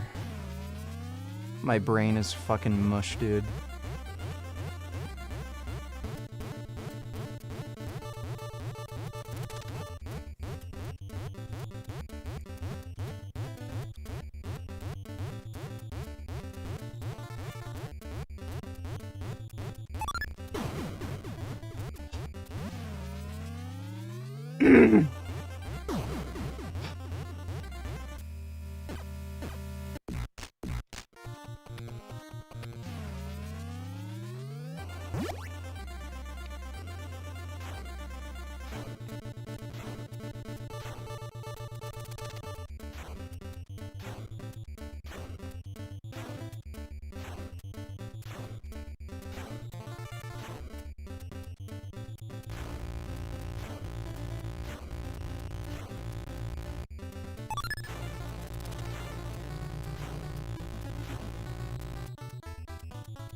Didn't you just get some dope racing set up?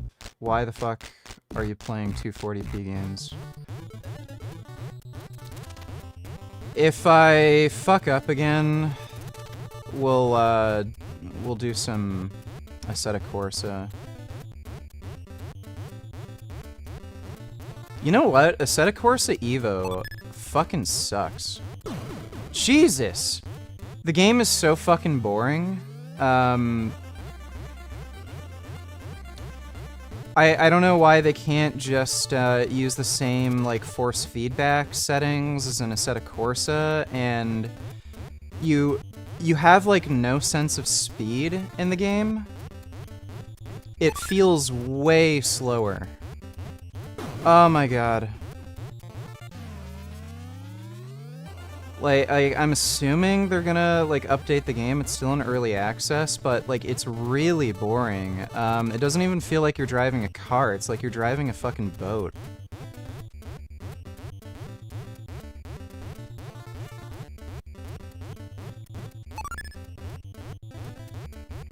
It's so weird how Assetto Corsa is still like the gold standard for sim racing, and it's like 15 years old at this point or something.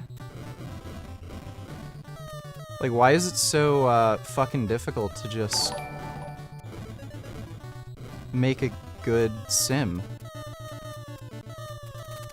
You know, all they really need to do is just fix the online server issue with Assetto Corsa where god damn it, you have like mod compatibility problems. Dodo donates chillers, do you ever see other men, whether in pictures, movies, real life, and think other men are good looking? Like, I mean, I can tell if somebody is conventionally attractive. Thanks for the donation, Dodo. Fuck.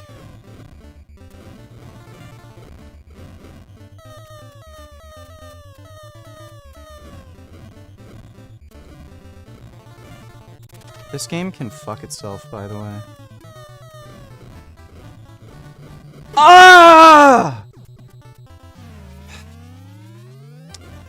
Why does it have to last so long? I was hoping I could get the one up at the end of the stage.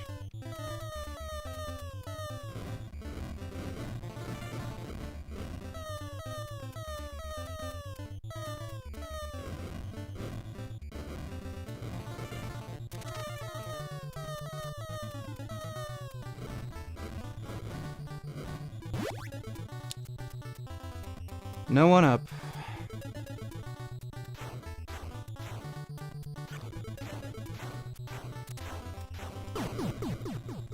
Fuck you!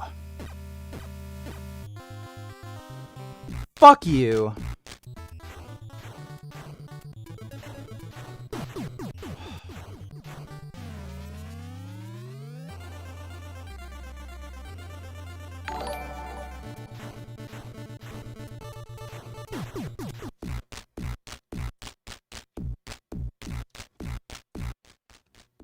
Frogger donators, dude, I know Battletoads on NES was fucking brutal. Have you played the one on SNES? Also, best character in DBZ, hands down. I've never played the SNES version.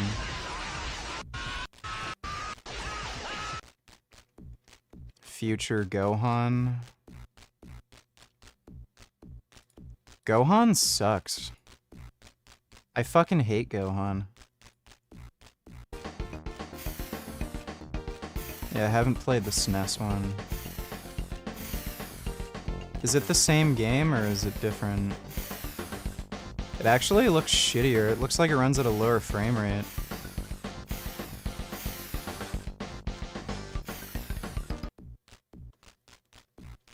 Yeah, I've never played the SNES one. Thanks for the... Oh wait, NES version was so fucking ass. Hello, hope you were doing well, by the way. Yeah, I'm doing okay. Thanks for the donation, dude.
I can't stand this.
21st Century Chillers, dreadlocks are absolutely disgusting and unprofessional. It should be against the law. Nobody should ever hire someone with dreads.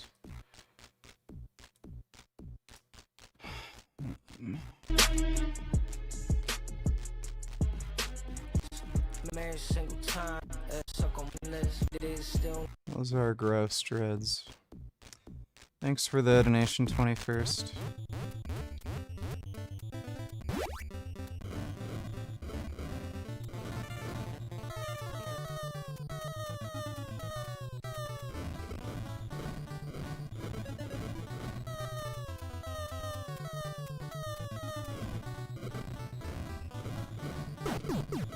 Fuck, dude.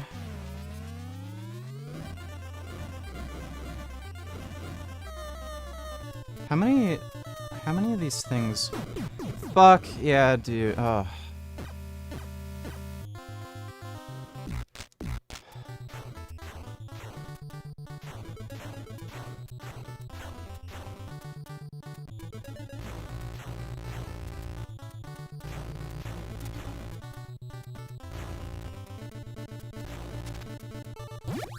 That is crazy.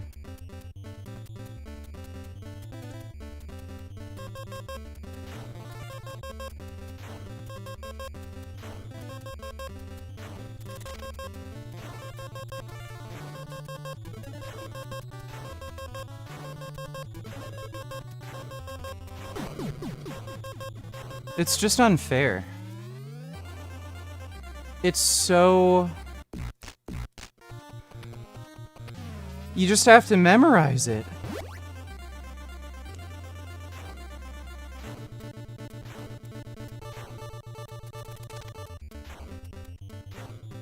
Like, not only do you have to deal with these extraordinarily difficult sections where you have to, like, dodge missiles, but then it just gives you bullshit that you just have to fucking memorize. You just have to do it over and over and over again until your brain, like, just develops the memory to fucking do some of this horse shit.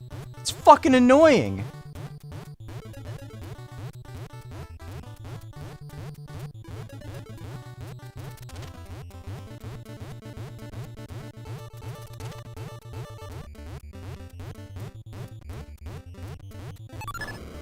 Fuck you, and then they put the one up right. Yeah. Suck my ass. I hate how this is a random number generator and you can't just, like, memorize the pattern.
Holy fuck.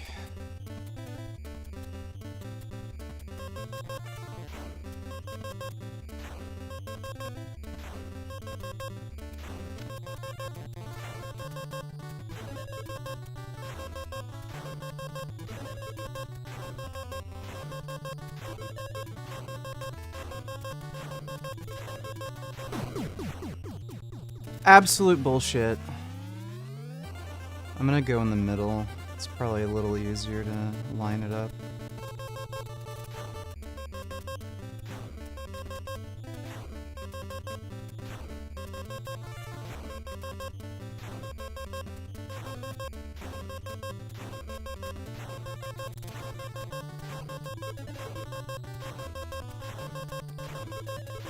Damn it! You're a bitch. Like, again, it's so fast, you can't just react. You have to memorize. It's all memory.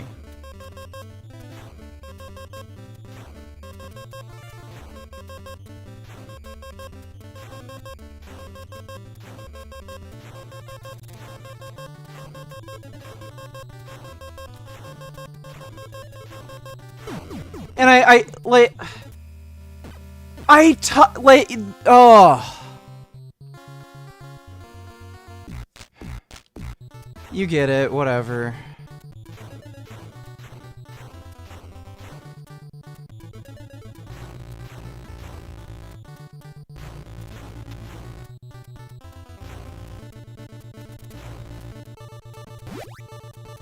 So you have to go all the way out to the edge, or else, even if you react perfectly as soon as you get the prompt, you're still not going to have enough time to make it.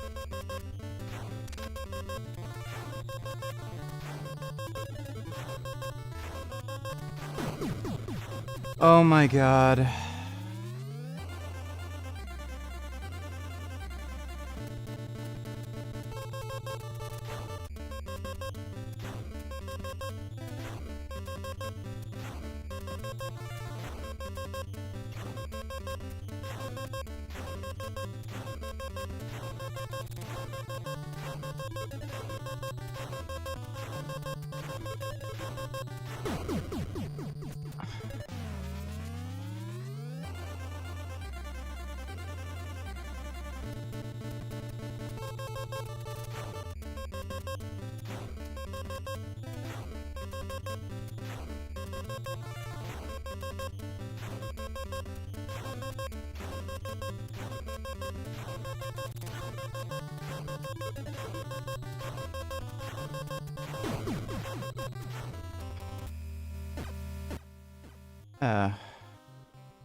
Fucking bullshit. Fuck you. Eat my ass. Like, fuck that game, dude. That is so fucked. Holy shit. I can't get over how fucking difficult they made that game. Like, I'm not overstating it. That is fucking retarded. I've never played a game where I was just so baffled by how difficult they made it. Like, what in the fuck do you want from me? Like, you need to be some superhuman autistic asshole in order to beat that game. Like, I'm probably a superhuman autistic asshole who's gonna bother fucking doing it over and over again, but fuck you for making me do it.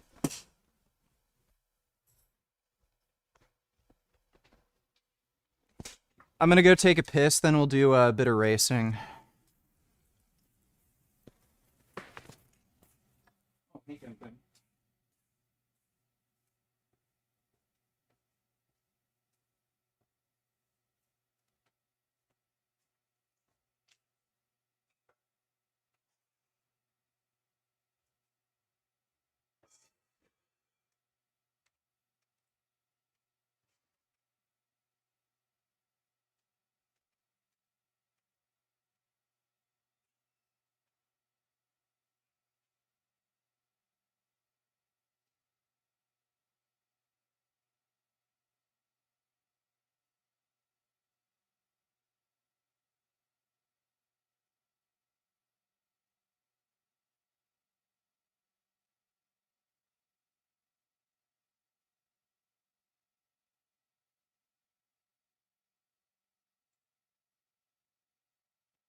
It's a good gum.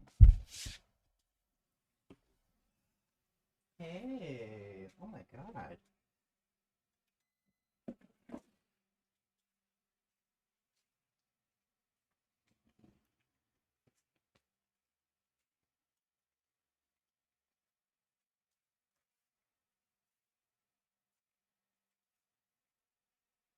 Look.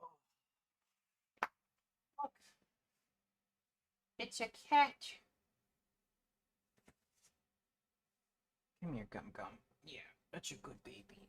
Oh. See? It's a cat. It's a good baby.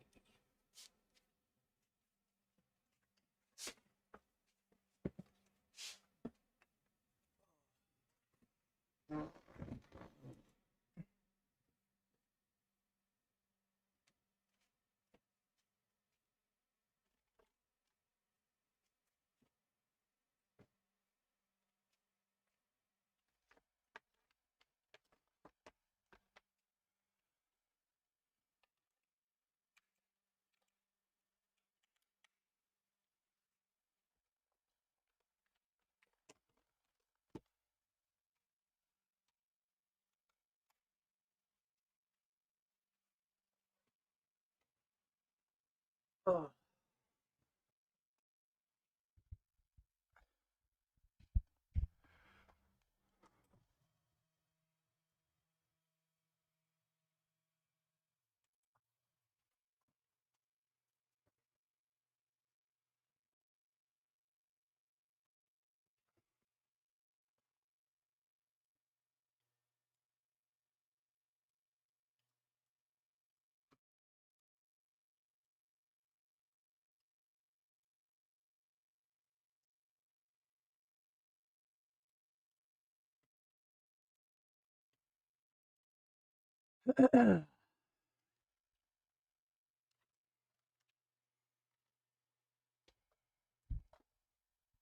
Oh, crap.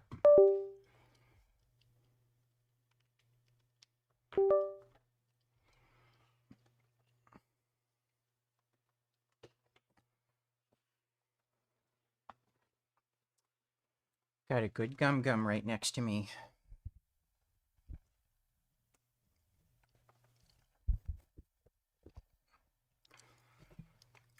Yes, I'm gonna be driving again.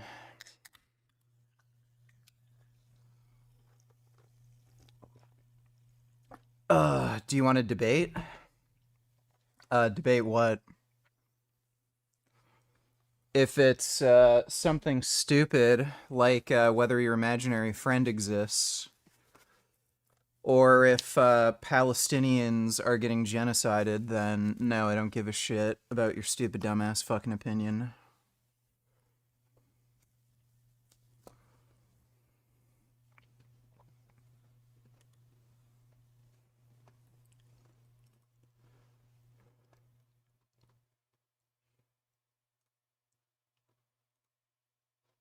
Why is that down here?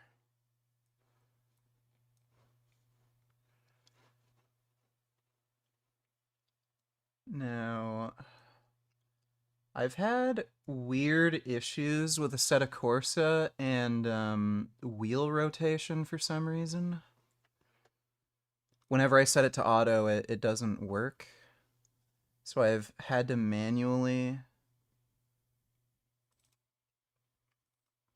configure the wheel for each car. I have no idea why.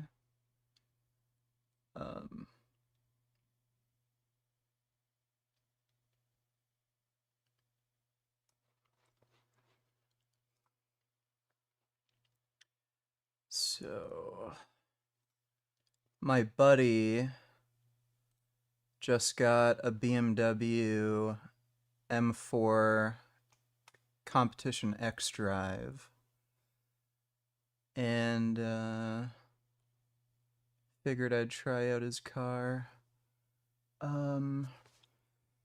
Practice hot lap. I don't want a ghost car. I don't want penalties. Fuck penalties.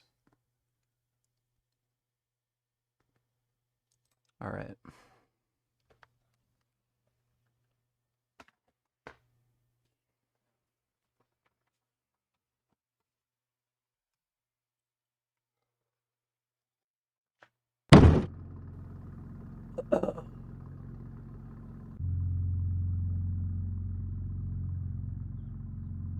Oh, okay.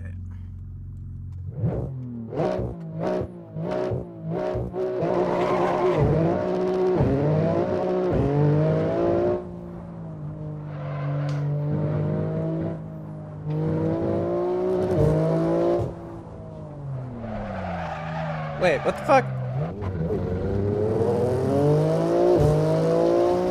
They start you out at a different spot on the track when you do hot lap.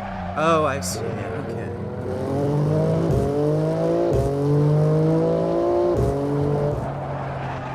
Oh, come on.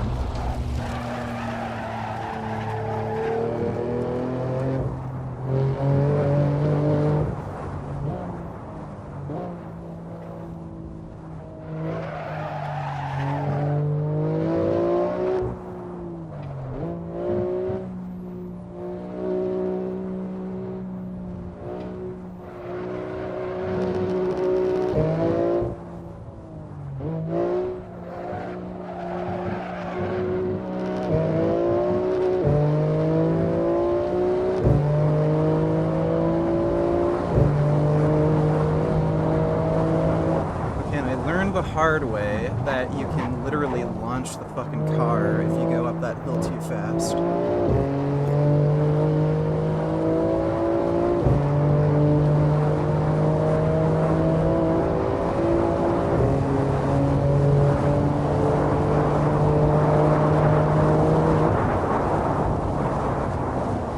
Ah!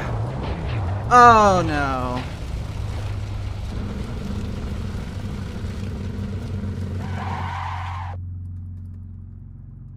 Son of a bitch.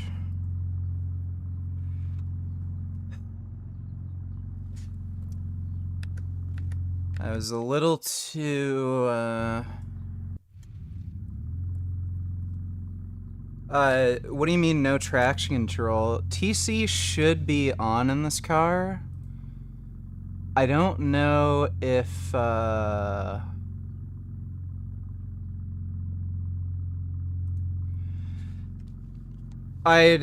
haven't bothered setting up... Fuck. I haven't bothered setting up specific settings for each car. I could probably adjust traction control, but... I just haven't done that yet. I'll make myself slightly smaller.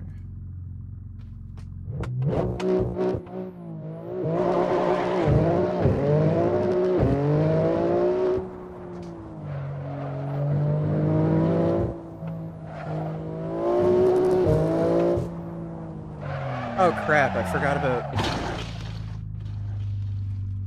Jesus. It's a little easier seeing turns coming up ahead in VR. Should also probably get a slightly different monitor setup, so the monitor's closer to me.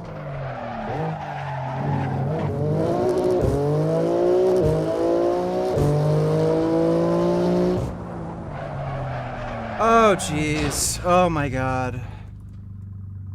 Okay, we're just gonna have to, you know... Just give me a minute here, okay? I'm tired.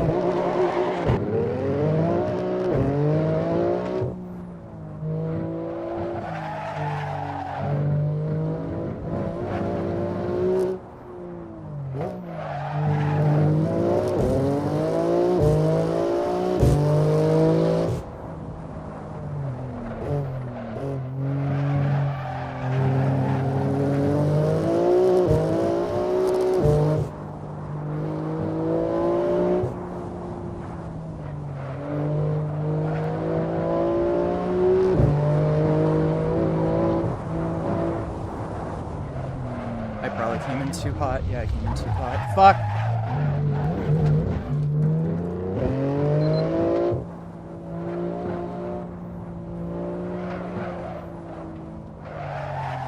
Son of a bitch, what's fucking wrong with me?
Oh no.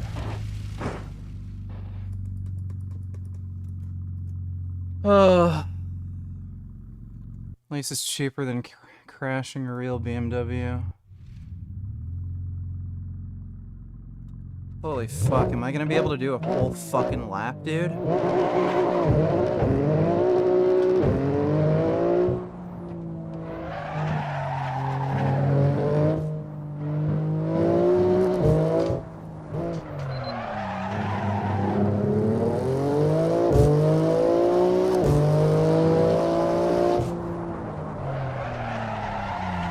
Come on! I might be a little... I don't know if I'm in the right headspace.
Did we react to the 3 new Frank shorts yet? I can't remember. I'm not sure if we did or not. Thanks for the donation though, dude. Maybe we can check in a little bit.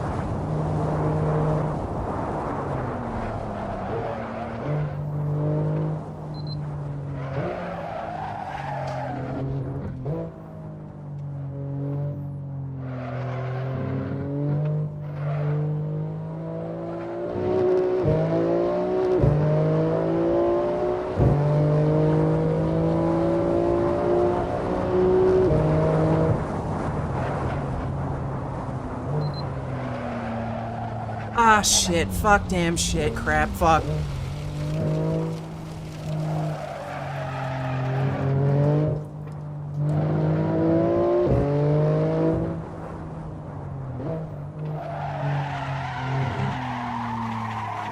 was a little wide.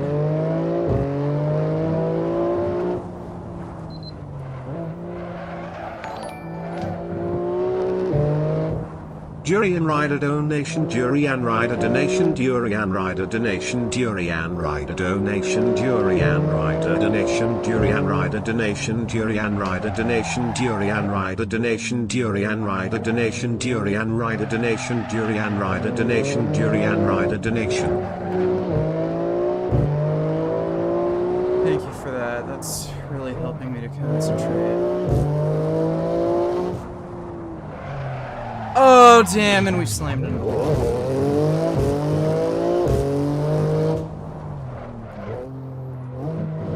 Yeah, I think if this were real life, that'd be the end of our track day.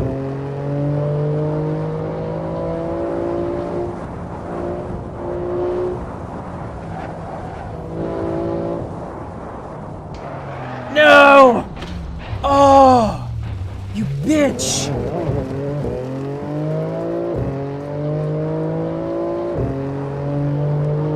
I can't see the turns coming up.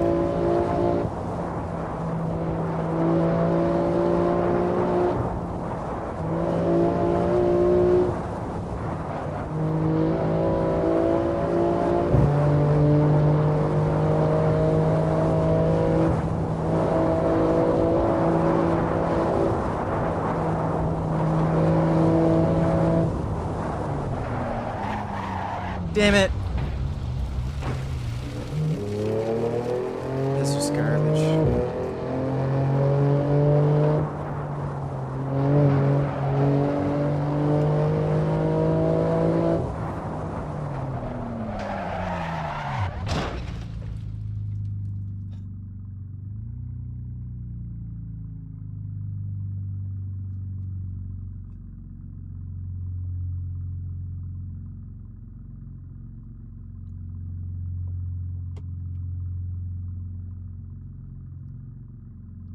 Debate what, shithead?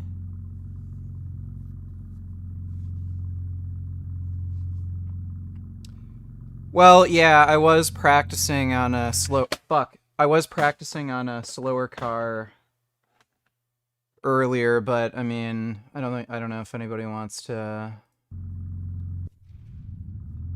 you know, watch me run the course on like a shitty old car.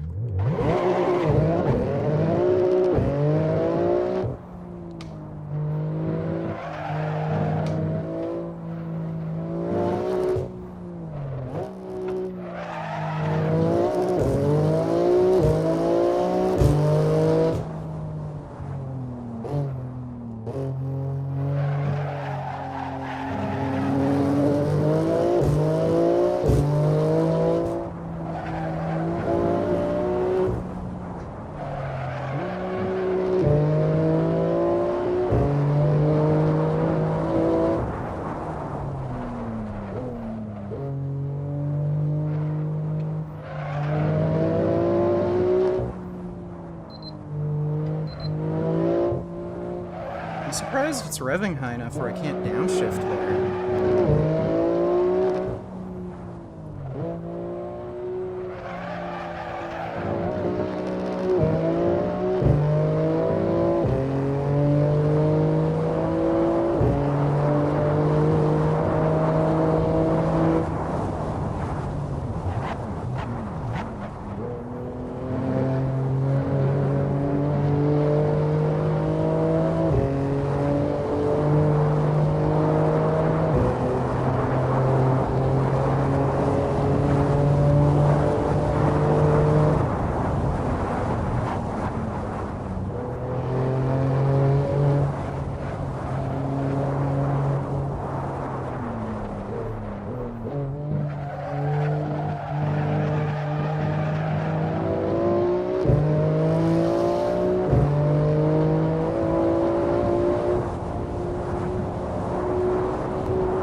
You need to take more sugar if you want to drive like a pro, and be lean.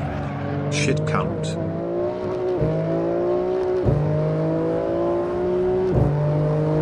Take your word for it.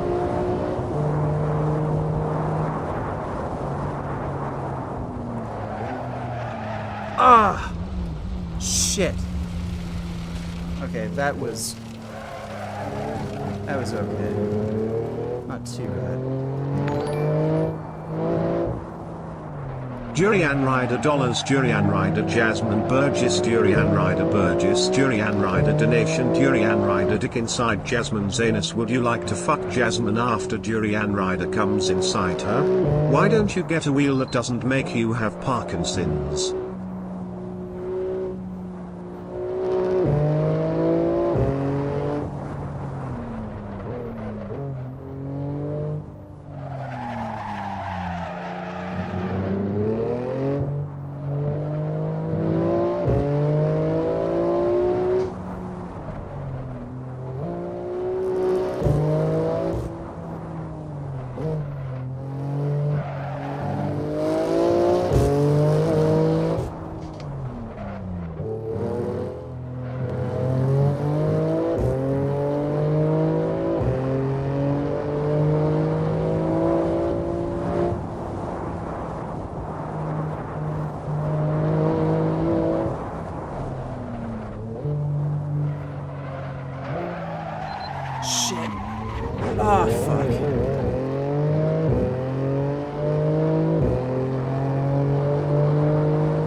You look like one of those sub-80 IQ kids at an arcade who shakes the wheel in a racing game because they think it makes them look cool or that it actually helps, because they're retarded.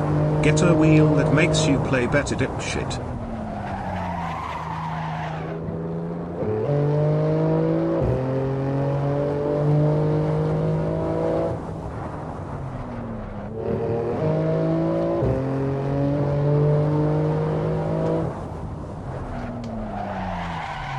Fuck!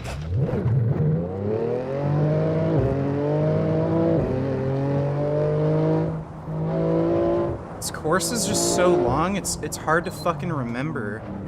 Shit. Where all the turns are. Oh my god.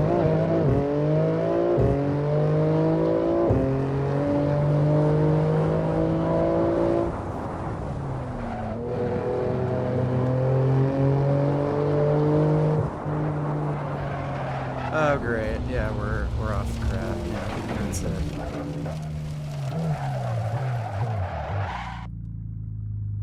Okay, fuck the Nordschleife. Let's just choose a easier, shorter fucking course.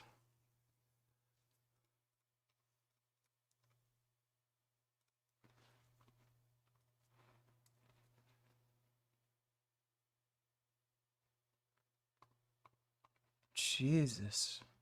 What a surprise. The anonymous gang-stalking Redditors are trying to get me deplatformed again, telling you to report my posts. After this forwarding company let $20,000 of my Wagyu beef rot in a shipping container, these people are defending the shipping company. Big billionaire secret society owned shipping company destroys small businesses' Wagyu product, and these people are defending them. I left an objective, factual video about why I left a 1-star review for Always Forwarding. Objective, factual, and they're telling you to report it, get it taken down. He's harassing this company, the company that completely destroyed $20,000 worth of my Wagyu beef product that I proved with receipts. These people are disgustingly evil, and this Reddit needs to be taken down. What a surprise. He is so fucking paranoid. I want to debate with you the absolute truth of suffering being bad. Okay, I know you're a fucking retard if you're going to argue for moral realism, so unless you can give me a formalized proposition and argument in chat, I'm not going to bother doing it, because I know you're going to be a complete waste of time. So after I made that video, I started getting spammed on my business email, and I am continuing to get spammed for about the last 10 minutes now. I don't know if this is a cybercrime or if this is reportable to the police. I really don't want to have to stop by the police precinct in the morning. It's just one more piece of nonsense I have to deal with. But there is clearly a group of organized people retaliating against me, trying to harm my business, and trying to disrupt me in any way possible. And as I said, no one seems to care. No one's helping me. There's no official authorities. No one on social media is trying to help me. No one's speaking up about this. And the harassment just keeps continuing and continuing, whether it's nonsense like this or money being directly stolen from me. And I've never seen anyone have to deal with stuff like this. Usually the police handle it pretty quickly, or it gets handled pretty quickly in the courts. So after I made that video, I started getting... This is their favorite thing to do. Cry out in pain as they stab you in the back. These secret society gang stalkers are defending the company that let $20,000 of my Wagyu beef rot in a shipping container and refuse to take accountability for it. They are the sole people responsible for me losing $20,000. So I showed my bad review, I explained my story, and then they said that I'm brigading, telling people to leave bad reviews. Never said that.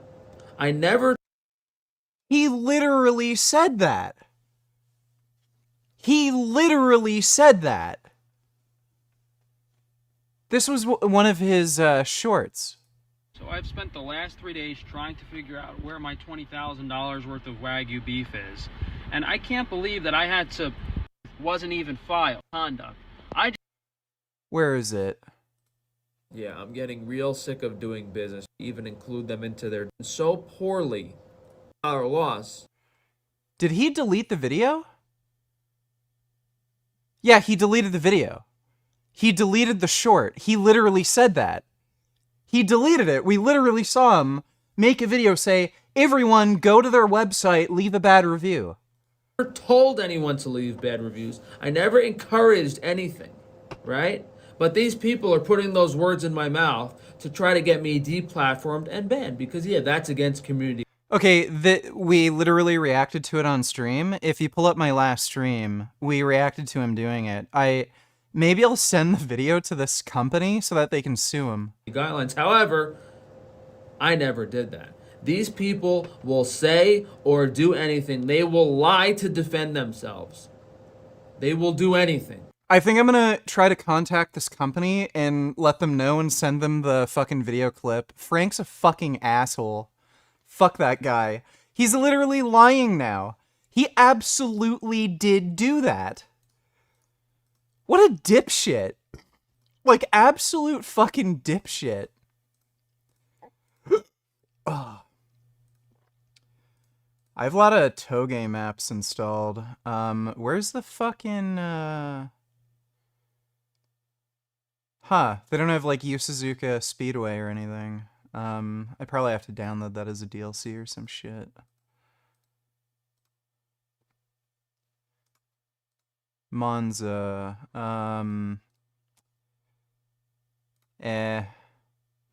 that course looks like it might be okay. Is it Hot Lap? Yeah, Hot Lap.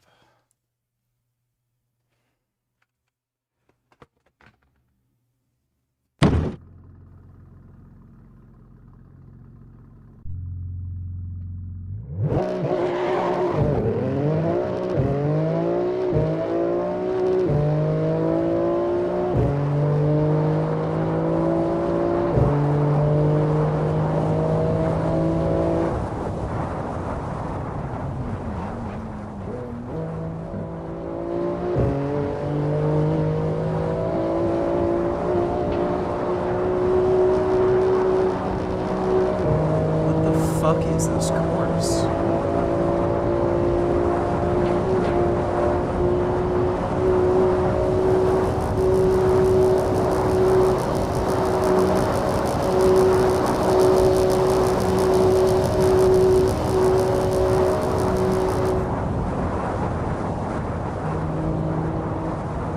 Am I still on the racetrack?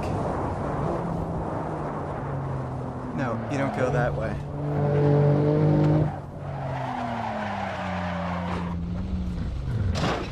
Okay.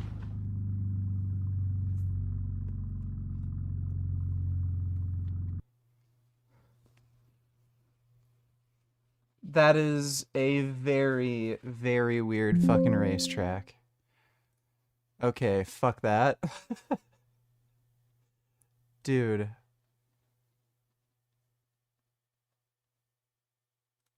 Okay, bye-bye, you're banned.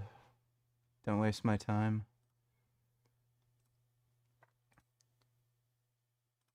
Got a rally stage. I don't know if the Impreza that I downloaded works at all. Hey, Highlands. That looks cool. Let's try that.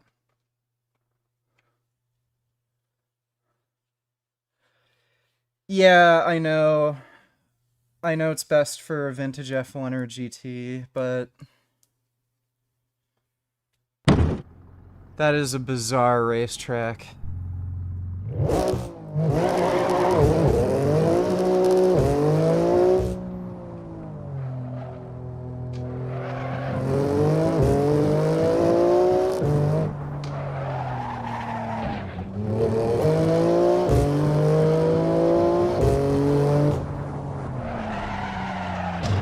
I'm just fucking stupid. It's really hard to tell.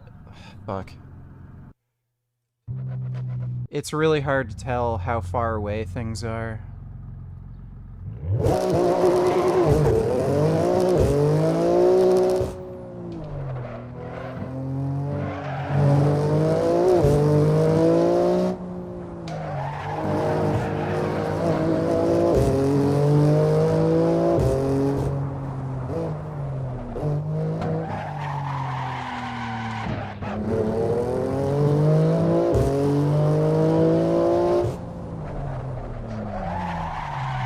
What in the fuck?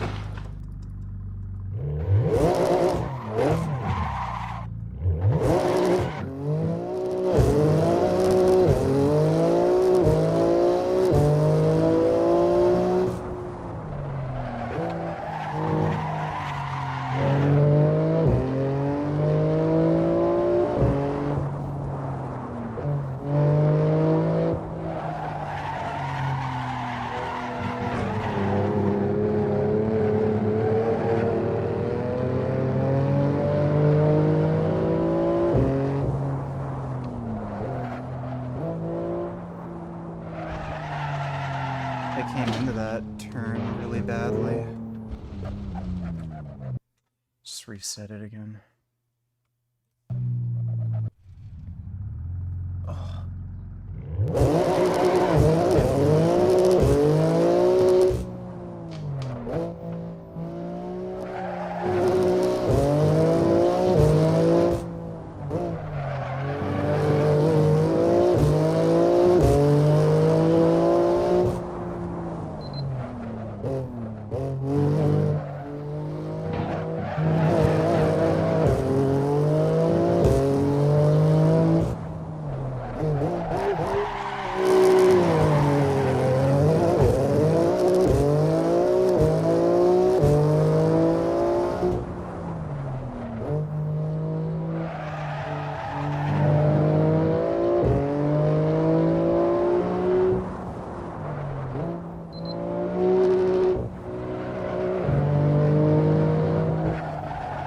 Ah, shit.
I only have a wheel. That gives me force feedback, not the seat.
Oh shit, the turn is way sharper than it looked. Shit, fuck.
We fucked the steering up on this car. We're gonna have to reset.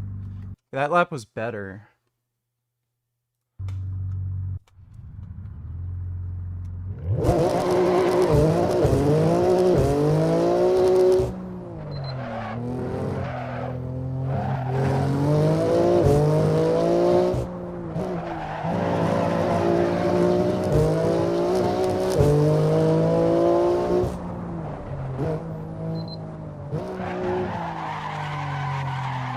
Come on.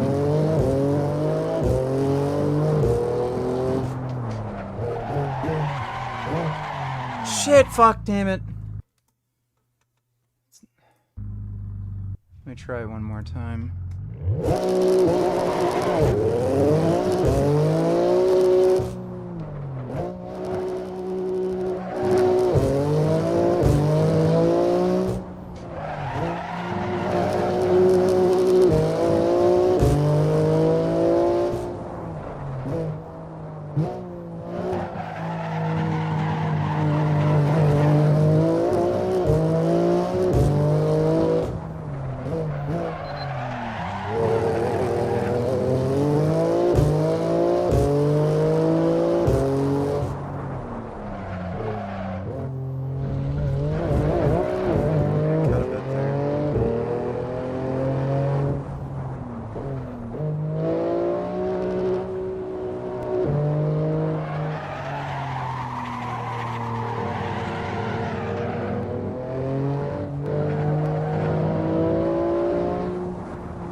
This is a way tighter turn than it looks.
Ah, crap. And we're into the wall. Well, you know.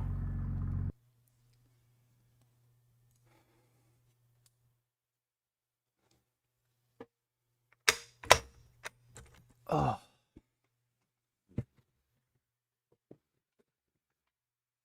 Oh.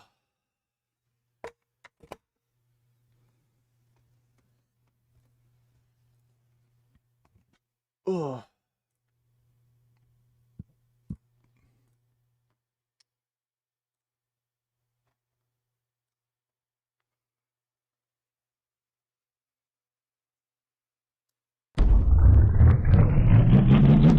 The wheel isn't plastic, it's a real racing wheel.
Give me a second.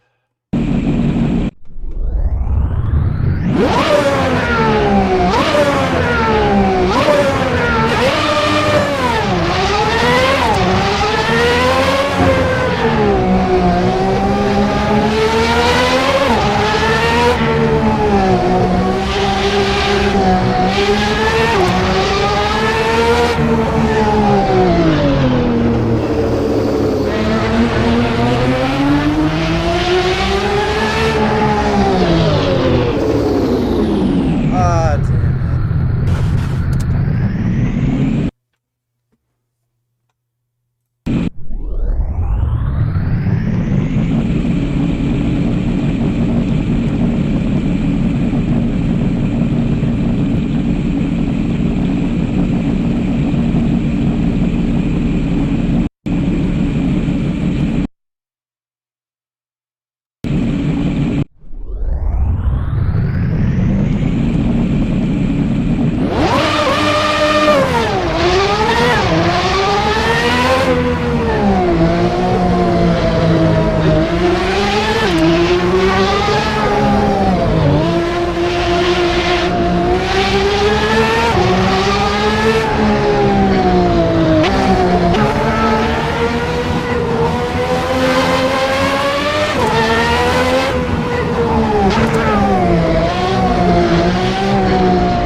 Oh no.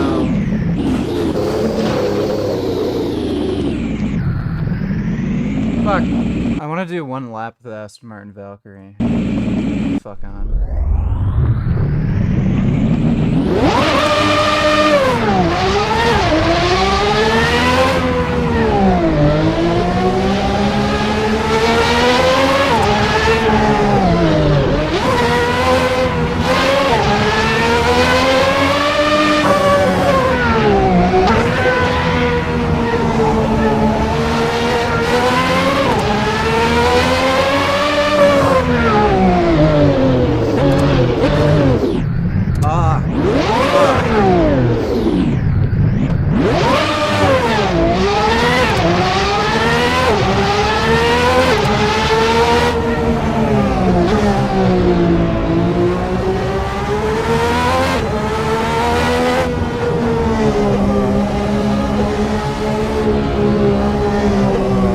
Shit!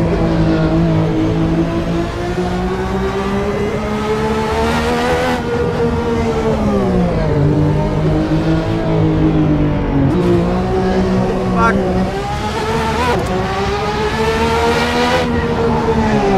Fuck. Oh yeah, this guy.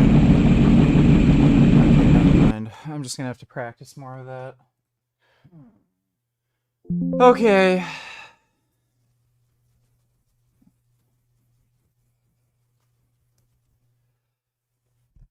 Well, hope you all had fun. Big thanks to everybody who donated in Streamlabs. Really appreciate it. Should be on tomorrow. Probably a bit earlier. But, you know, I'll be on tomorrow, just streaming, doing whatever. Keeping you updated on all the Frank Tufano news. So make sure you subscribe, turn on notifications for Frank Tufano news. And I will see you all again tomorrow. So, sweet dreams.